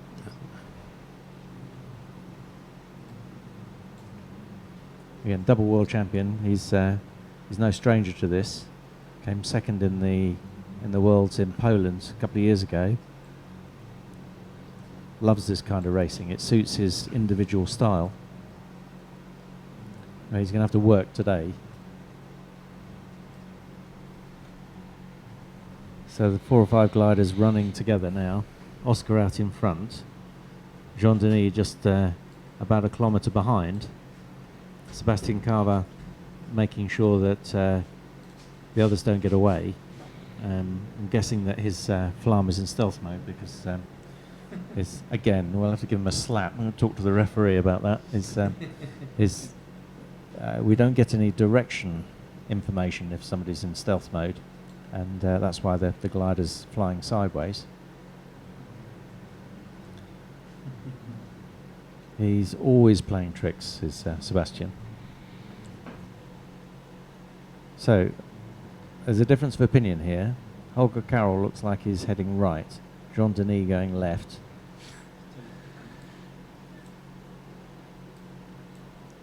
Oscar pushing on straight as an arrow towards the turnpoint. Yeah. So we now see this group that came right. Holger Carroll. Vladas will be very happy to climb. Yeah. Yes. He's very keen to get out of the 0 points. He continues. But he's pushed on. He pushed hard. Yeah.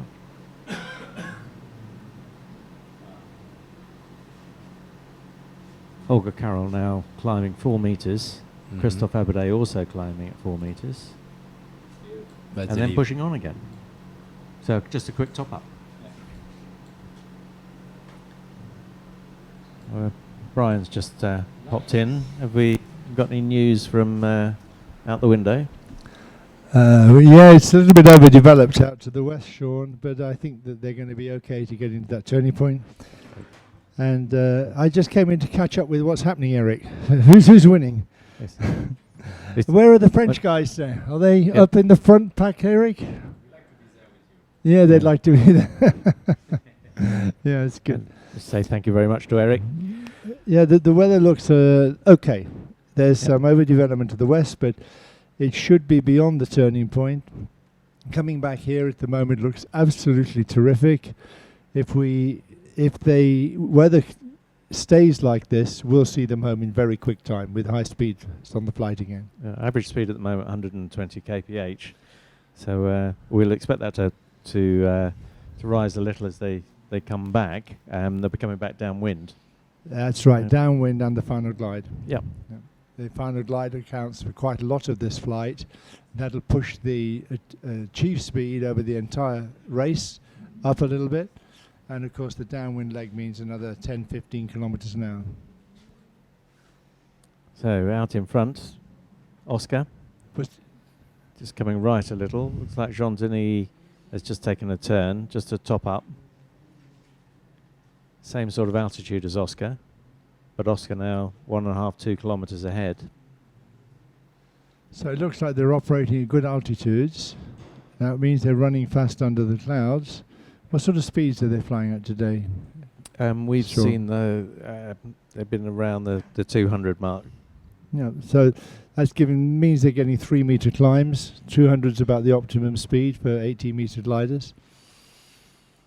Oscar seems to be enjoying himself again, showing people around, taking them on a game drive through Africa. Yes. Well, this group seem to be happy to climb and let Oscar go. They just topped up. Holger now leaving with Vladis. Lithuania just following on. Jean-Denis not far away. Sebastian just keeping an eye on everybody. Sebastian climbing just under 3 meters per second with Christophe Abadet. And so Sebastian's in with a good group here, and the group seems to be going very well. And Oscar, I think he doesn't really care who's in a group. I think Oscar thinks, well, they can do what they want. I'm just going to go on my own. Sebastian, of course, likes to see a few people around him. He likes to fly with the others. And Simon, well, we're not sure about Simon. He hasn't been flying competitions for long enough for us to have any idea about his normal way of doing it. Yeah, we're just seeing if we can see, Simon, now JS1, just at the bottom of our screen on the left-hand side is JS1. Yeah, it's a good altitude. They've waited. Now it's quite exciting because is Oscar going to pull it back a better climb, and will they be much lower? Were they similar height before they in the last thermal? Before he left? Oscar had just managed to pull a kilometre or two on the other guys and a couple of 100 metres. So if he does that again, if he can go around the turn first and higher, with the wind behind him, or first even at the same height, then I think there's a good chance that they won't be able to catch him on the way home. I was trying to work out how far they've got to go to the next turn point. Looks like 30 kilometres to go, just under on the second turn point, and the next leg down to turn point 3 is 101 kilometres, pretty much downwind. Bit of a northerly component to it, but pretty much downwind. Yeah, so we're looking at 40 minutes probably for that part of the flight, but 40 minutes in what looks like really good racing conditions with really good cumulus. When you consider that there's only seconds in it after 300 kilometres, it's difficult to see how you get those seconds back in that short distance. When the guy in front, when Oscar in this case, is not making mistakes. So unless Oscar does really push a little bit too hard or take a weak thermal, then it looks like he's going to be able to stay out in front. Yeah. So Oscar's pushed on, so is Holger Caro, a little bit lower. Sierra Juliet, there was Vladis, he's 1,000 metres below these guys, so he needs a decent climb. He's just got 1.5 metres now. Meanwhile, Oscar's gone to join Holger. They know each other very well, actually, don't they? Yeah, they've flown together quite a while because they're both traditionally open class pilots. Holger Caro was world champion in Bayreuth and in the 1990s, going back that long, and Oscar was world champion in 2001 in Mafeking. So they've both been open class world champions and they know each other quite well. They are of a similar build, one might say, and probably a similar mentality in their flying. Extra medium, I believe, is the size, isn't it? Extra medium. Yeah. And Jean Denis is not a million miles away. He's just coming in to join this group. Well, he's got a lot to make up for, hasn't he, after the last competition day. Yeah. In the last race, he fell behind very quickly on the first leg and decided that it was game over.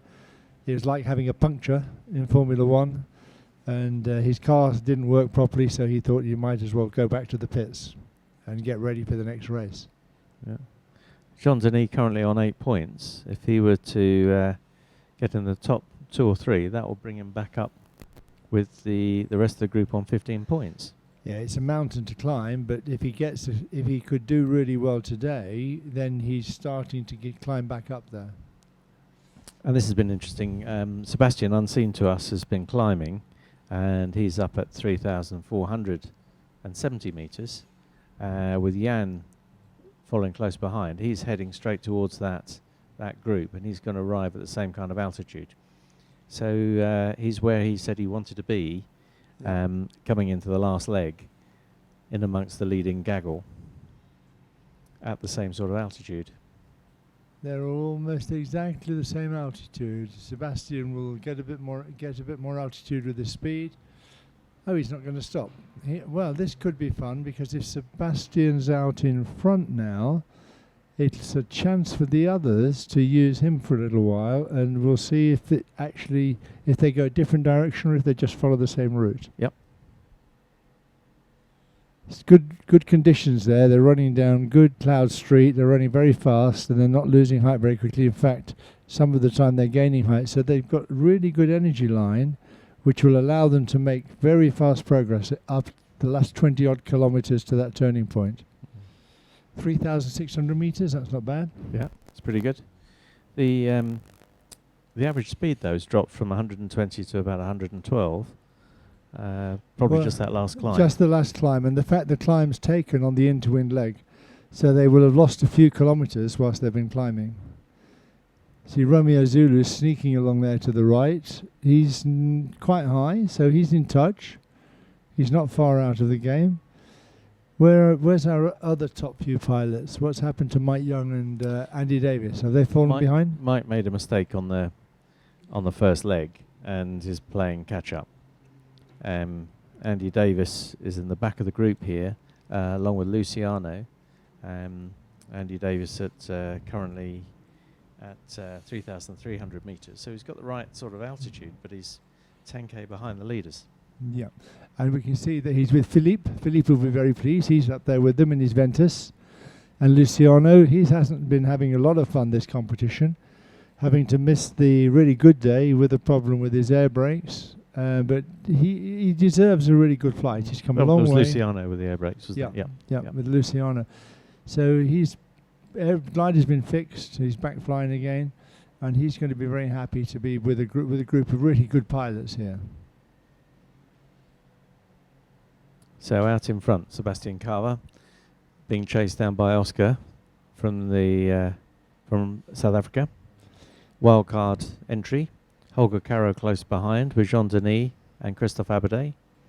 And Jan Omsels, who landed out yesterday. Yeah, I hear he landed out yesterday. He went off adventuring. When we cancelled the day and most people landed back here, Jan decided to go walkabout. He did. He was off exploring the conditions to the north and had a fantastic run, he told me, and then turned round and realised everything was collapsing behind him. Yeah, well, that's the nature of the game here. When the storms grow, they reach a certain size where they start to suck in the energy from all around them, which makes them grow even faster. And then they become dominant in an area, and all you get is the storm. And all around it, you get subsiding air at altitude and the air drawn in at the surface, and there are no thermals. And you fly in what you think are perfectly good conditions, and it's like somebody just switches them off. Yeah. And that's what happened to Jan yesterday. He managed to get within 20 kilometres of the airfield, found a nice field and put the glider down, and then his crew went and got him. Well, that's why we have trailers. So it's beginning to develop into quite an interesting race, and maybe as they come close into the turn, we take the overhead, and then we can see who takes the turn first, and we can see what altitudes they are, and this will give us a good indication, or it'll be interesting to see then how that pans out on this last leg. These guys will be getting quite excited now. There'll be quite a lot of adrenaline flowing in the cockpit, because they know that when they're around that turn, it's a hard push for home. This group of 6 are going to take the majority of the points. If nothing changes, that's right. Yep. Of course, a lot can change. And we can see there are some blacker areas out there. One diversion, thinking it's better under a black area, and it doesn't work, you get it wrong, then the guys who avoid that, they could catch up 2 or 3 minutes. There's 2 minutes between these leaders and the group behind. It's not very, it's maybe less, maybe only 1 minute. We'll get a much better indication when they turn. And Sebastian and Christophe are the same sort of height. They all look to be about the same sort of height, don't they? So they're just going to cruise now into the turning point. So maybe it's a good moment to see what's happening behind. Are the group that's following also up at a good altitude? Looks like Sebastian's just stopped to turn, climbing at 2.5 meters. Oscar just coming into that turn as well. He's seen it, pulling hard. Looks like he might have just turned. Oh, it is the same thermal. His climb rate looks a little better. Everybody piling into that turn now. And you can see they're flying over terrain now which doesn't have so much irrigation. They had the very big storm yesterday, but we don't believe that in this area it rained so much. So the ground should be reasonably dry and giving good isolation to push the energy back into the air to create good thermals and good energy lines. And here come the rest of the pack piling in underneath this climb, led by Andy Davis and Luciano, Matthias, Philippe de Pesci and Peter Krychek. Bostia not too far away, and Vladis, who made some of the early running. Tell you who we haven't seen lately is John Coots. He sort of struck out to the left on his own earlier on leg one, and we haven't seen him since. Just wondering whether we've lost his tracking or whether he's fallen behind. Well, he's somewhere at 2,700 metres. Indeed. Everybody's back together, but is there much of a height difference? So I think Andy Davis is down at 2,900, whereas Sebastian's at 3,700. So there's an 800 metre difference. That's right, it's big. Yeah. 2,500 feet. And Oscar is just a little bit below Sebastian now. He obviously didn't get the call in his first turn. And Andy didn't get that climb either and has pushed on. So has Luciano, Peter Krajcek, Jan, and Matthias in the bat. Yeah, those the guys underneath. They obviously didn't get such a strong climb. They will need to find a very much stronger climb to close that gap, and I think that they will be hard pressed to do that. It's very unlikely they're going to do that. Looks like they're taking a different route. They're coming right of the track. Meanwhile, this group is still climbing. Sebastian's gone. Very good altitude, 3,700. That's enough height to go around the turn, and at these sort of altitudes, might get home. 2/3 of the way down that leg, they'll be final gliding. Yeah. And that'll bring the speed up. Their average speed now 116 kph. Only been going for an hour and 10 minutes, and they've done nearly 2/3 of the task. Yeah. So they're going to be pretty quick coming home. They've flown 140, 150 kilometres, and the distance to go is 130-ish. Yeah. Yep. So a little bit over half of the way of the task. So this group that's gone right, they've clearly seen something. In fact, it looks like Andy's turning left. He's got a 2 metre climb. No, and he's pushed on. Wants to pull up. Sebastian stuck with that group, but much, much higher. They're just following the same energy line now. They'll be flying under the same clouds. The lower group will be looking for a call that's coming up to bring them up in the 3 or 4 meters a second.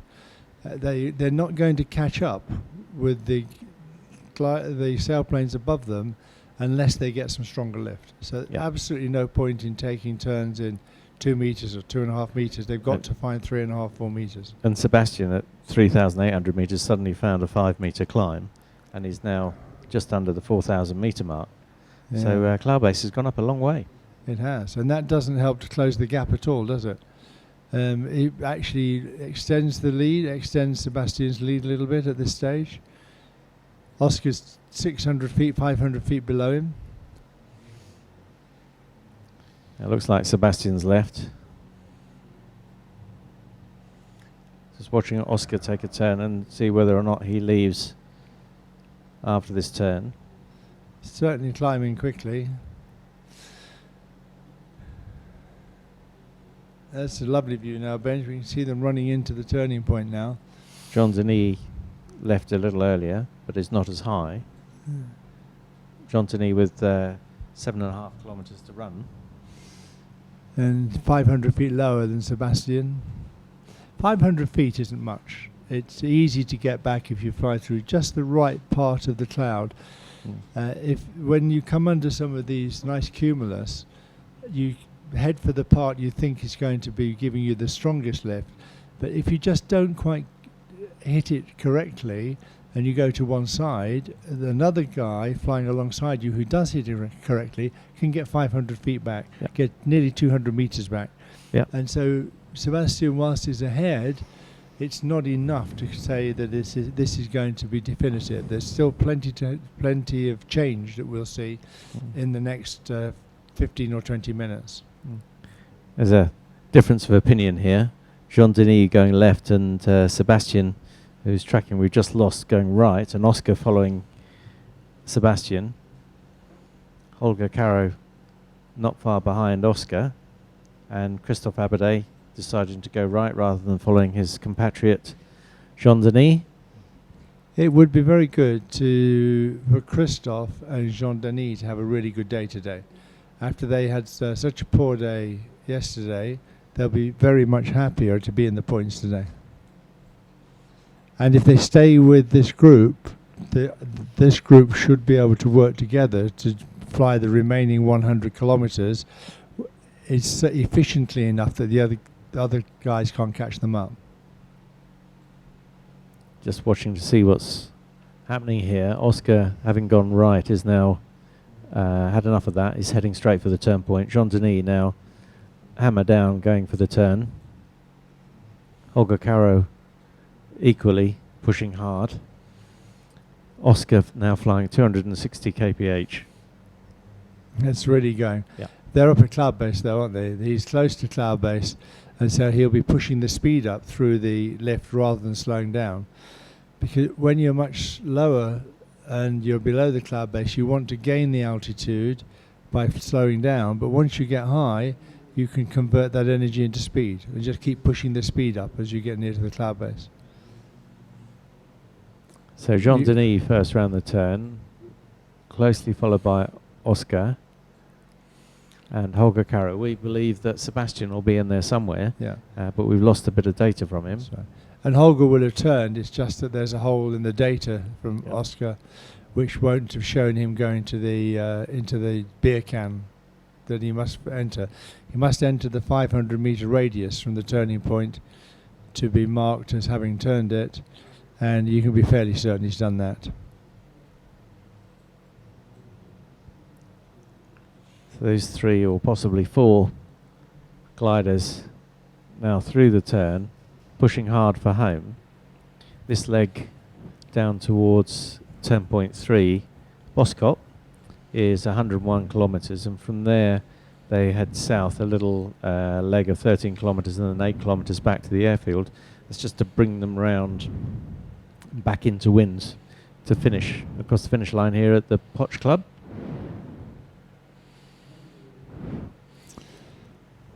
No sign. There's Philippe Depechet. He's dropped back a little bit now, but they're pushing hard still. They're still having a go. Even the people who finish out of the points will be doing a very high speed today. You've got to be really good to be amongst this group of pilots to fly consistently well and be at the be there at the end of each day. And flying with people like Oscar, flying on his home ground, he will really not want to hang back. That's how we've gone blind here, Sean. Well, that's probably what you were drinking last night, Brian. But so we lost data today. We'll just recycle everything and see if we can get that back. Getting a thumbs up sign saying that it's coming. We've got our expert here, Angle. Managed to break his glasses the other day, and indeed, here comes the data's coming back now. But very efficiently, got some new ones.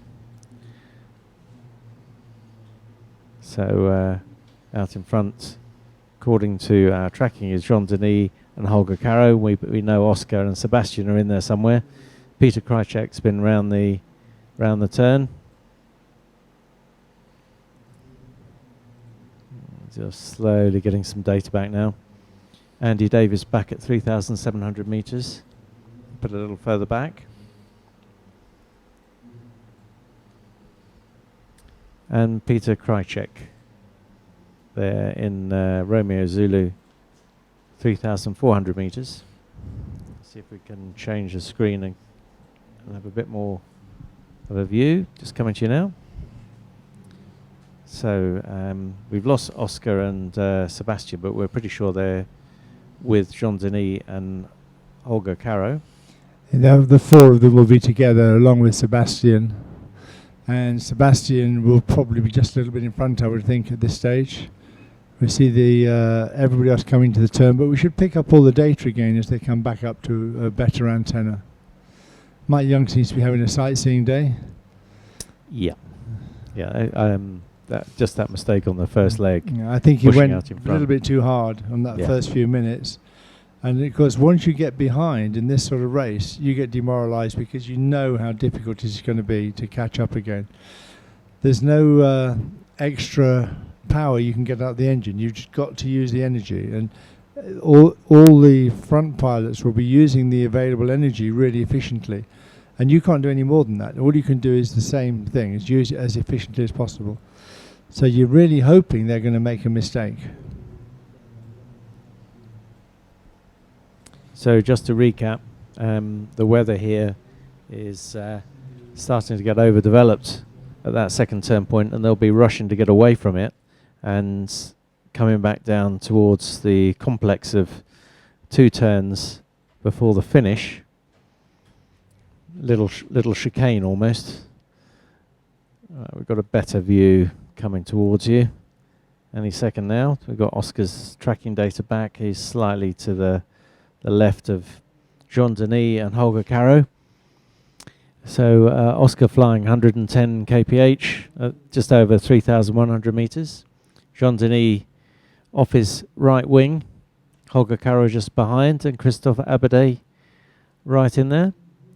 I dare say Sebastian will pop up in a minute. We believe him to be in the mix there.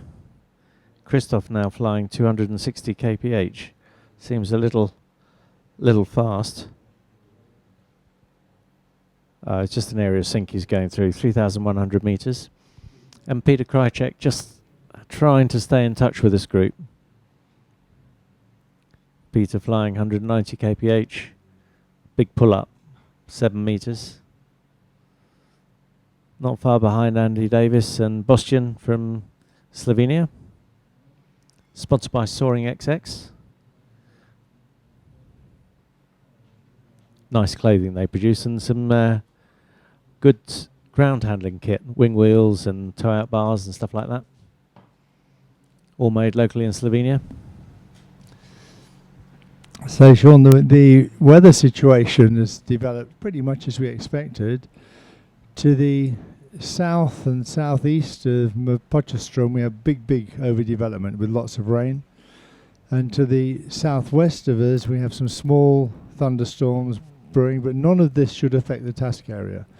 It looks like they've got a very fast run home. Over the track they're coming back is nice cumulus, good conditions, so I don't think we're going to see anything that will really cause them to slow down.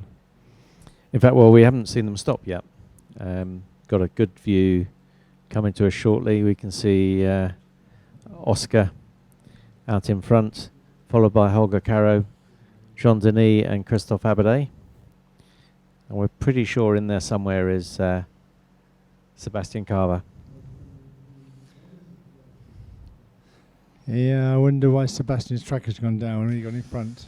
Interesting. Well, we'd noticed before that the symbol was at 90 degrees, so we reckon he's back in stealth mode, so I think he'll gonna have a slap wrist, and we'll put a tracker in his glider. Well, we'll see, yeah. We'll get our expert on the case to go and take the card out of his glider with all those guys, and we'll just see what they look like. And maybe he comes back later.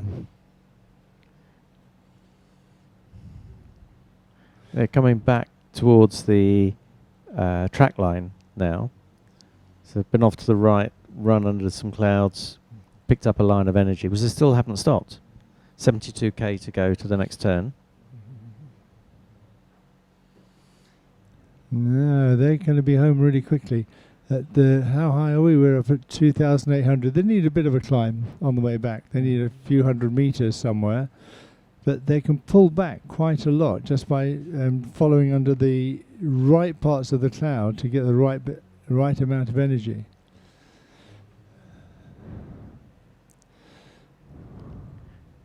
So total distance is now 90 kilometers to run, and Oscar's at 2,900 meters, flying very fast.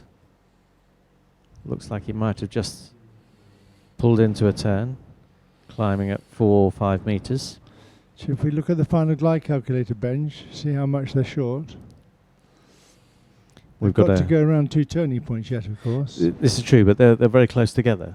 I presume that was to make the angles that they're going around Yes, more it's, than a- 180 it's a bit degrees. of an issue if people, if we have a run into a turning point and out of the turning point, almost on the reciprocal with a very acute angle. There is a risk of collision between somebody going into the turning point and meeting somebody coming out when they're focused on the whether they're in the turning point or not. And so we put a small dogleg in to bring the competitors in from a different angle, so they only have to make a 90-degree turn to the next leg, and that's it almost eliminates, but it certainly reduces the risk of collision, and it reduces the degree of manoeuvre that the pilot needs to make, so he can focus much more on looking out as well as taking the turning point. Meanwhile, this group is still climbing. Looks like an average of 3 to 4 meters. Now at 3,180 meters for Oscar. Christophe Abadie just 20 meters below him. And we've got Jan just coming in and joining this group. And we're pretty sure Sebastian will be in there somewhere. Just waiting for his tracker to come back online. So with 90 kilometers to run to the end, we've seen them climb to nearly 4,000 meters up to now. If they get a climb to 4,000 meters, they'll almost be home. They will be. Maybe they don't get to 4,000, but we're looking at the rates of climb they're getting, 5 meters. They'll be at 4,000 meters in no time at all. And from that, they should be able to get home. Even if they can't get home in a straight glide at these speeds, there's plenty of energy available on the way home. Yeah. So they can top up all the way back. And it looks like they're going to get back just about at the same time as this little shower is going to arrive at the airfield. So with a little goal arrival height machine Benji's put up, looks like Oscar's got another 900 meters to climb. We think that this is a little conservative, and Oscar will certainly leave before then, and looking at the sky ahead, he'll make it up from there. Still climbing at 4 meters per second. And it's a different leading group today. Peter's not in there with Oscar, and Andy's not in there with Oscar. There's Sebastian and Oscar, and Christophe Abadie, and Holger Caro. Yeah, and because Holger will be really enjoying this. Holger will be having a really good time, because he is capable of flying really fast in this sort of weather, and he didn't have such a good day the last race day, and I suspect that he'll be really wanting to get on that podium again. Yeah, you couldn't suppress the smile he had when he was picking up the bubbly the other day. That's right. He enjoys being on the podium, but don't we all? It's the great thing about this sort of racing is all these pilots are friends, and they enjoy competing against each other. They have a lot of respect for each other. They all know that the other pilots are really good. And they all know that there's a little bit of luck sometimes can separate the winner from the 4th or 5th place. But when they're flying, they're having fun just beating their friends, just beating their mates. It looks like Jean-Denis not been patient enough, and he's left this turn and pushed on. He's 500 meters below these other guys and pushed on ahead to see if he can get his own climb. But to leave a climb of 4 meters, that's probably a mistake. Yeah, well, they could be coming up to cloud base, because cloud base will be quite variable. In the moisture areas near the showers, the cloud base will come down. So it may be that the exceptional cloud base we saw earlier, 3,900, is no longer applying down here. But Holger was waiting in that one for a while. He's not left yet, and he must be pretty high now, because he was there right from the beginning in this climb, and so was Christophe. Yeah, Holger is up at 3,900 meters, and according to our goal arrival system, he's only 400 meters under. Yeah. But we think it's a bit conservative. Right, and what about Oscar's height now? What's Oscar's height now, Ben? Oscar is 237. 3738. Yeah, so he didn't get the best of the climb there. No, he didn't. Looks like Holger overtook him in that climb. Yeah. And Sebastian's just popped up on our screen. He's just off to the top left, just disappearing off our screen. Well, the final glide doesn't make sense because Sebastian's in front of Oscar and a bit higher. So that's not adding up quite right at the moment. Oscar's higher than Sebastian. Okay. Yeah. Sebastian at 3,600 meters, where Oscar was. He's the same now. Same height now. Yeah. So he's just pushed forward, flying 260 kph to catch him up. And Sebastian's flying very slowly through some energy.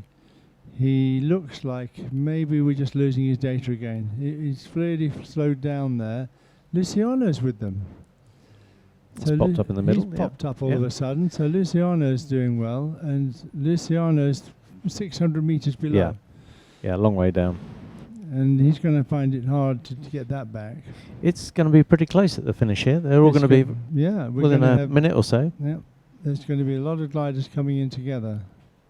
Jean-Denis pushed out on his own, flying 230 kph, 3,200 meters. We don't believe he's got enough altitude to get home, but he'll try hard. He's 700 meters under, according to us. Looking at the situation, the 2 or 3 leaders with Oscar and Sebastian have that extra 200 or 300 meters. This is going to translate into 30 seconds to 1 minute at the finish. Yeah. So what we're seeing is everybody more or less together, but in reality, when it comes to finishing, Jean-Denis has got a little bit in front. I'm not sure about his altitude. Maybe we have the altitudes again, Benj, and see what that looks like. He's 400 meters below Oscar.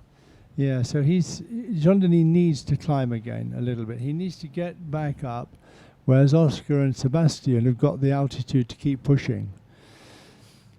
So it looks to me like a race for first and second and another race for third and fourth place.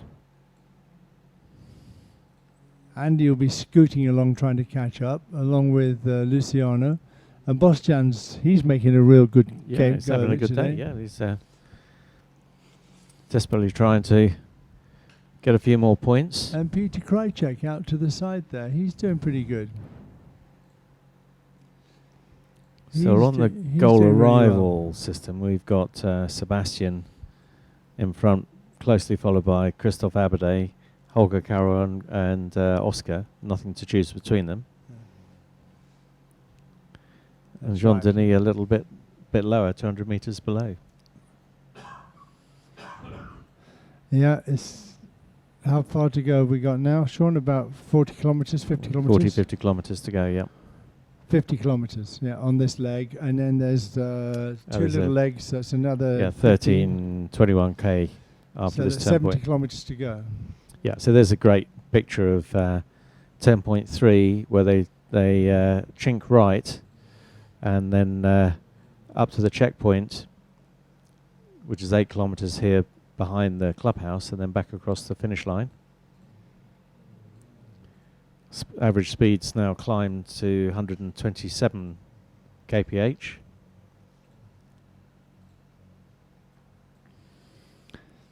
And it looks like they're moving slowly because we're on such a wide view, but they're flying at 200 and 225 kilometers an hour. That's 100. And what's that in knots, Sean? You're good at maths. My brain's frazzled now watching this. Any of you bright guys out there, you can always translate it for us. What would be interesting to know is these guys, they're below glide. They've got 50k to go. They're all pushing like mad. At what point do you go, actually, I've had enough, I'm just going to slow down and I'm going to take a climb? Well, there isn't a point because you're with the pilot out in front is pulling, and he's got to make the decision. He's got to decide if he's going to climb. If the people just a little bit behind decide that there isn't enough altitude for the glide and they hit a good thermal, they've got to say to themselves, well, if I take this, I'm going to get the height, and if the person in front of me doesn't get it, then I'm going to beat them home if they get a weaker thermal. But if I take this and then he gets a good climb, I'm not going to beat him home. And there's a sort of a lemming instinct in this.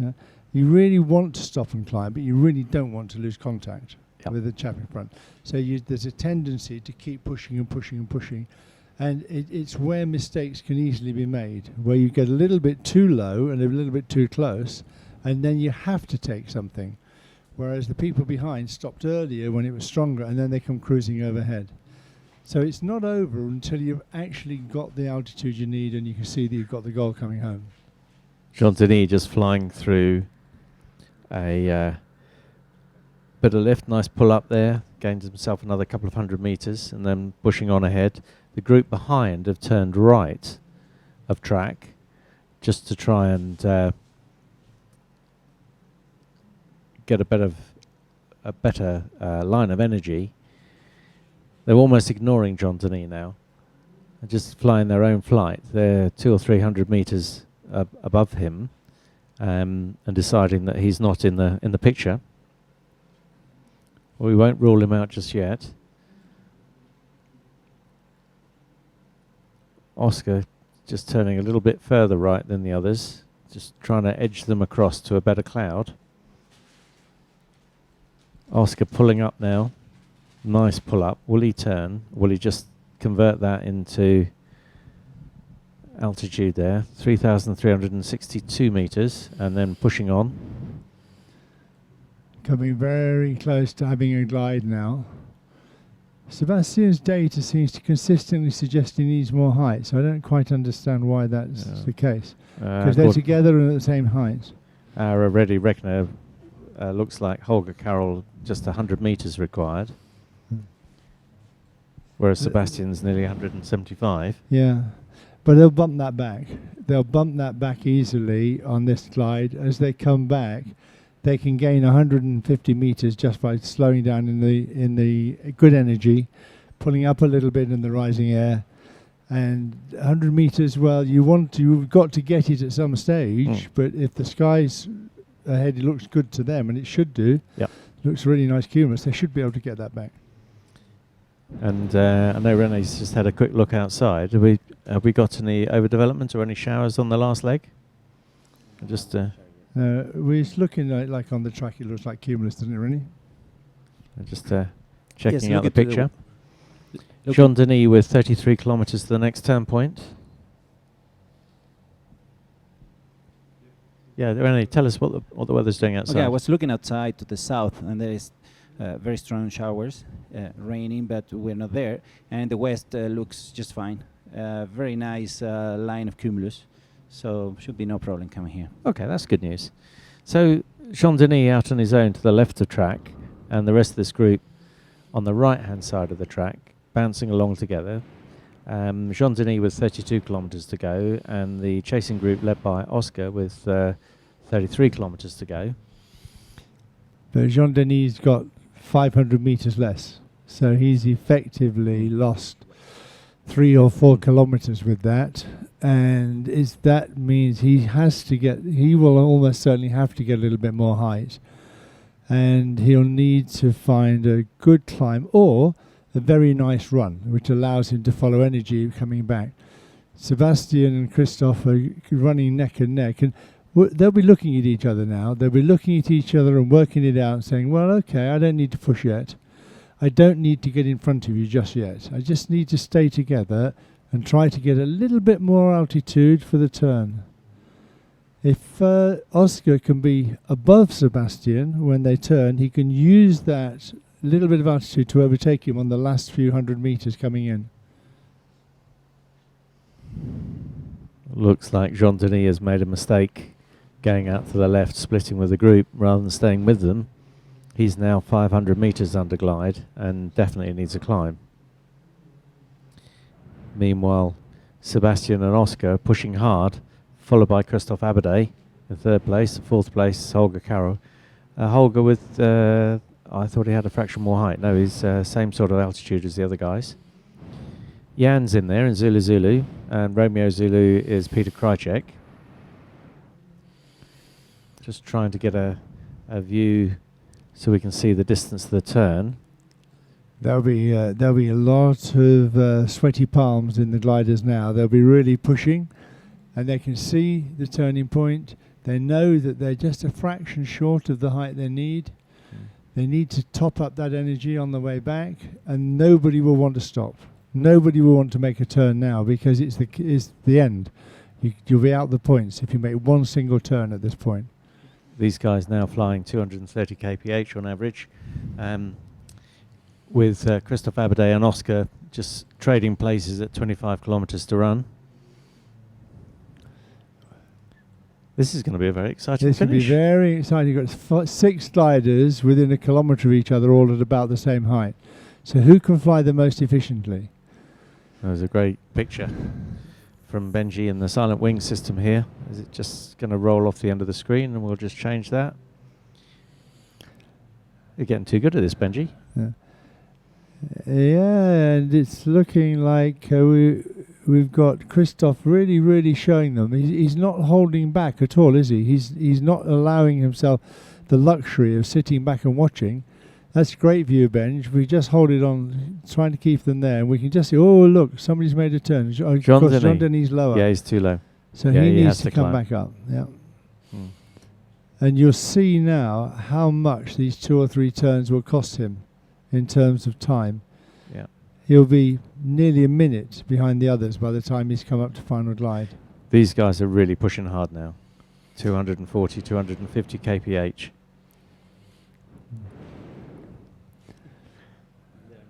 Well, this is real Grand Prix racing, folks. It doesn't come closer than this. There's 4 of the world's top pilots here, all of them determined to cross the line first. They're flying similar gliders, at similar weights, in the same air, and none of them will want to blink. Nobody will want to give in. They're only marginal on the glide. They've only just got enough glide, and so they could push each other into trouble, but I think they're clever enough not to do that.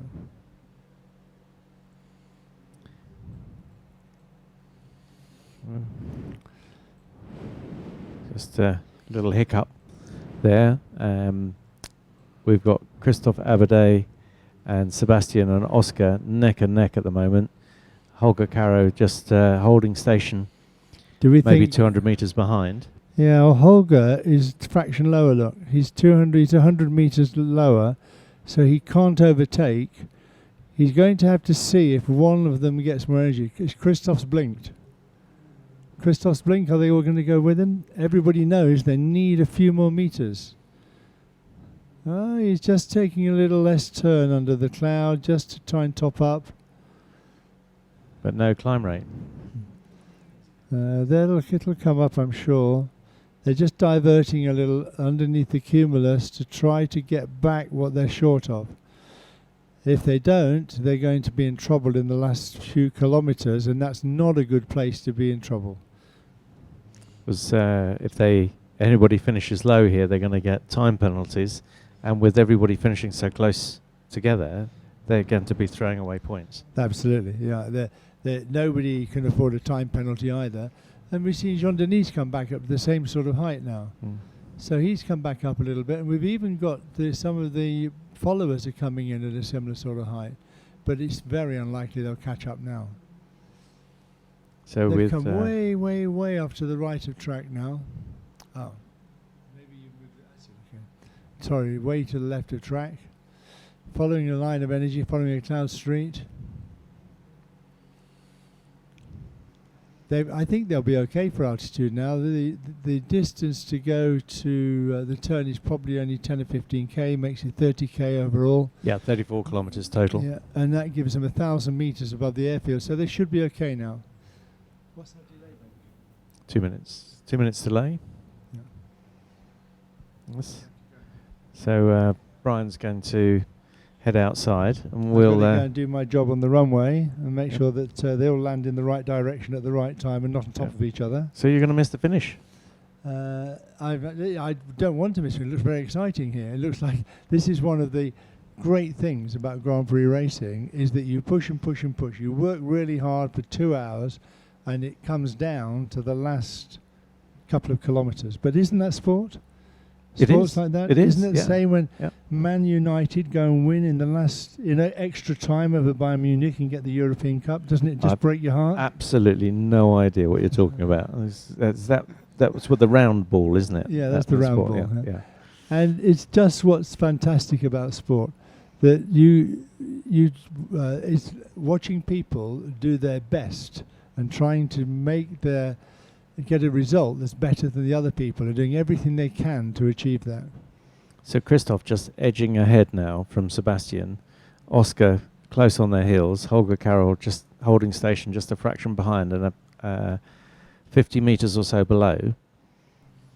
As they go into this next turn, they'll make a turn of about 70 degrees to the right, where they come down to the little sort of spreader mark to bring them into the finish.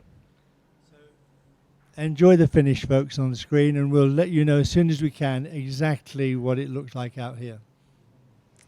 Thanks, Brian. So just following these guys into the turn.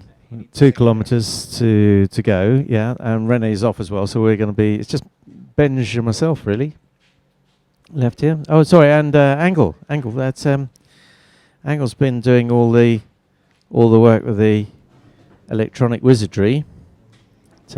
Let's just pass the microphone to Angle for a moment. Angle, so how's it been for you today?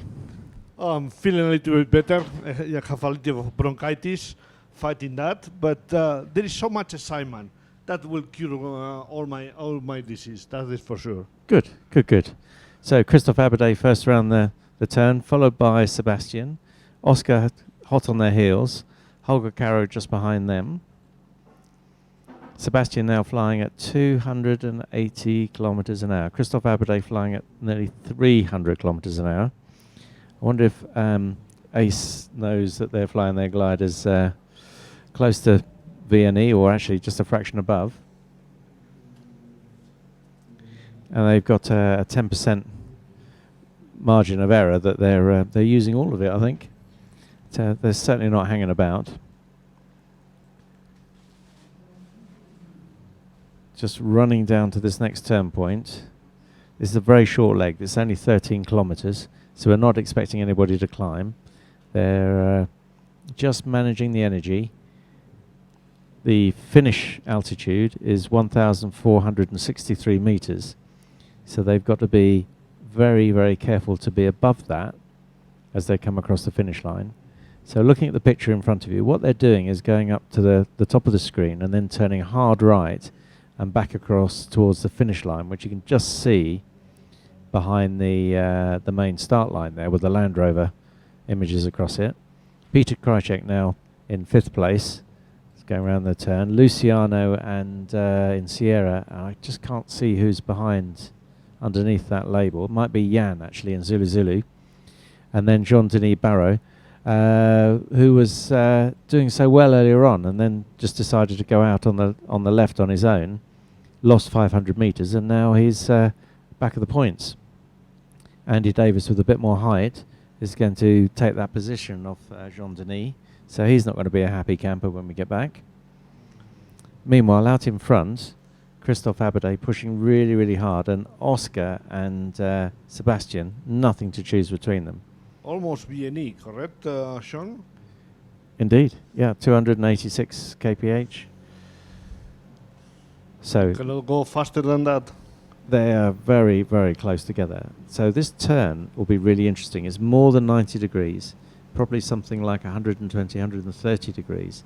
So how they actually slow down to do the chandelle to turn through the corner here, and how efficiently they do that, will determine who is second and third in this race. Oscar just pulling ahead just a fraction from Sebastian. Maybe had a little bit more altitude. So through the turn now is Christoph Abade out in front, flying Foxtrot Victor Oscar. He'll be happy with this. Oscar just clipping the turn there. Sebastian just clipping the turn. Sebastian slowed down to 210 kph and now pushing forward again. Christoph just managing his energy, 228 kph. As Oscar got a little bit more height, he's just stretching his lead over Sebastian. Will he have enough to catch Christoph? I don't think so. This leg is literally 8 kilometres, and they've got 4 kilometres to go. Very, very close between these three. It's got a great view, hopefully coming up in a second, of a sideways view as they come into the line. Benji working his magic next to me.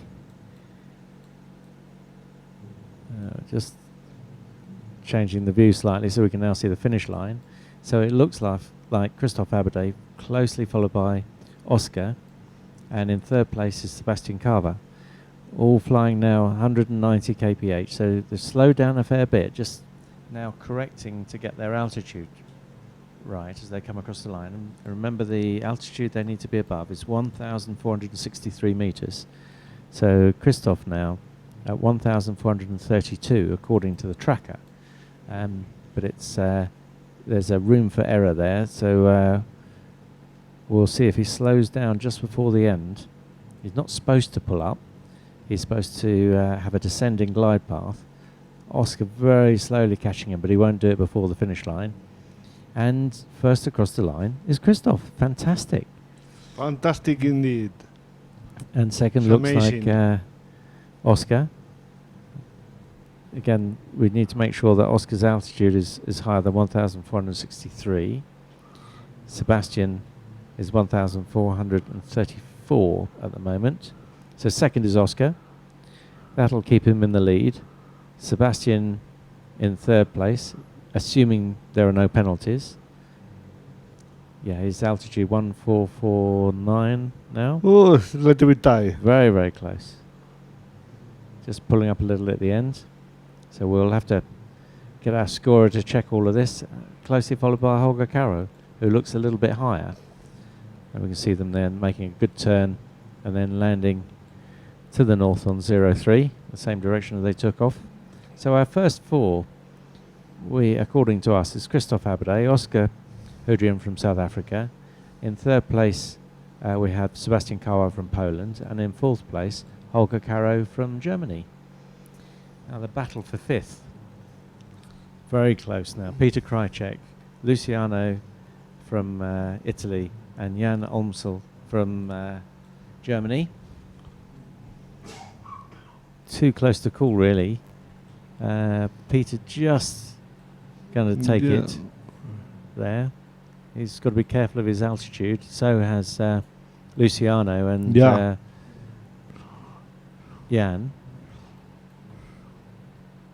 Again, the tracker information is not exact, so we check the traces once the pilots have come into land. And fifth across the line, we have Peter Krajcek. Followed by Luciano. Avancini. Yeah. And third is Jan Olmsels. Further back down the pile, so that's the top six now. Seventh place, X-Ray Zulu, is Andy Davis for 2 points. And Juliet Delta is Jean Denis, who looks like he might get 1 point. He really did struggle with that last leg, out on his own. So from first to eighth. That's how brutal this Grand Prix racing actually is. So we'll leave you with the coverage of the rest of the gliders, sailplanes coming through the finish line. And we'll go out and start to interview the winners. Thank you very much indeed for watching. We'll be back again live tomorrow with another exciting race. 3 more races to go. And we'll see you then. Thank you very much. See you tomorrow. Bye-bye. Good day.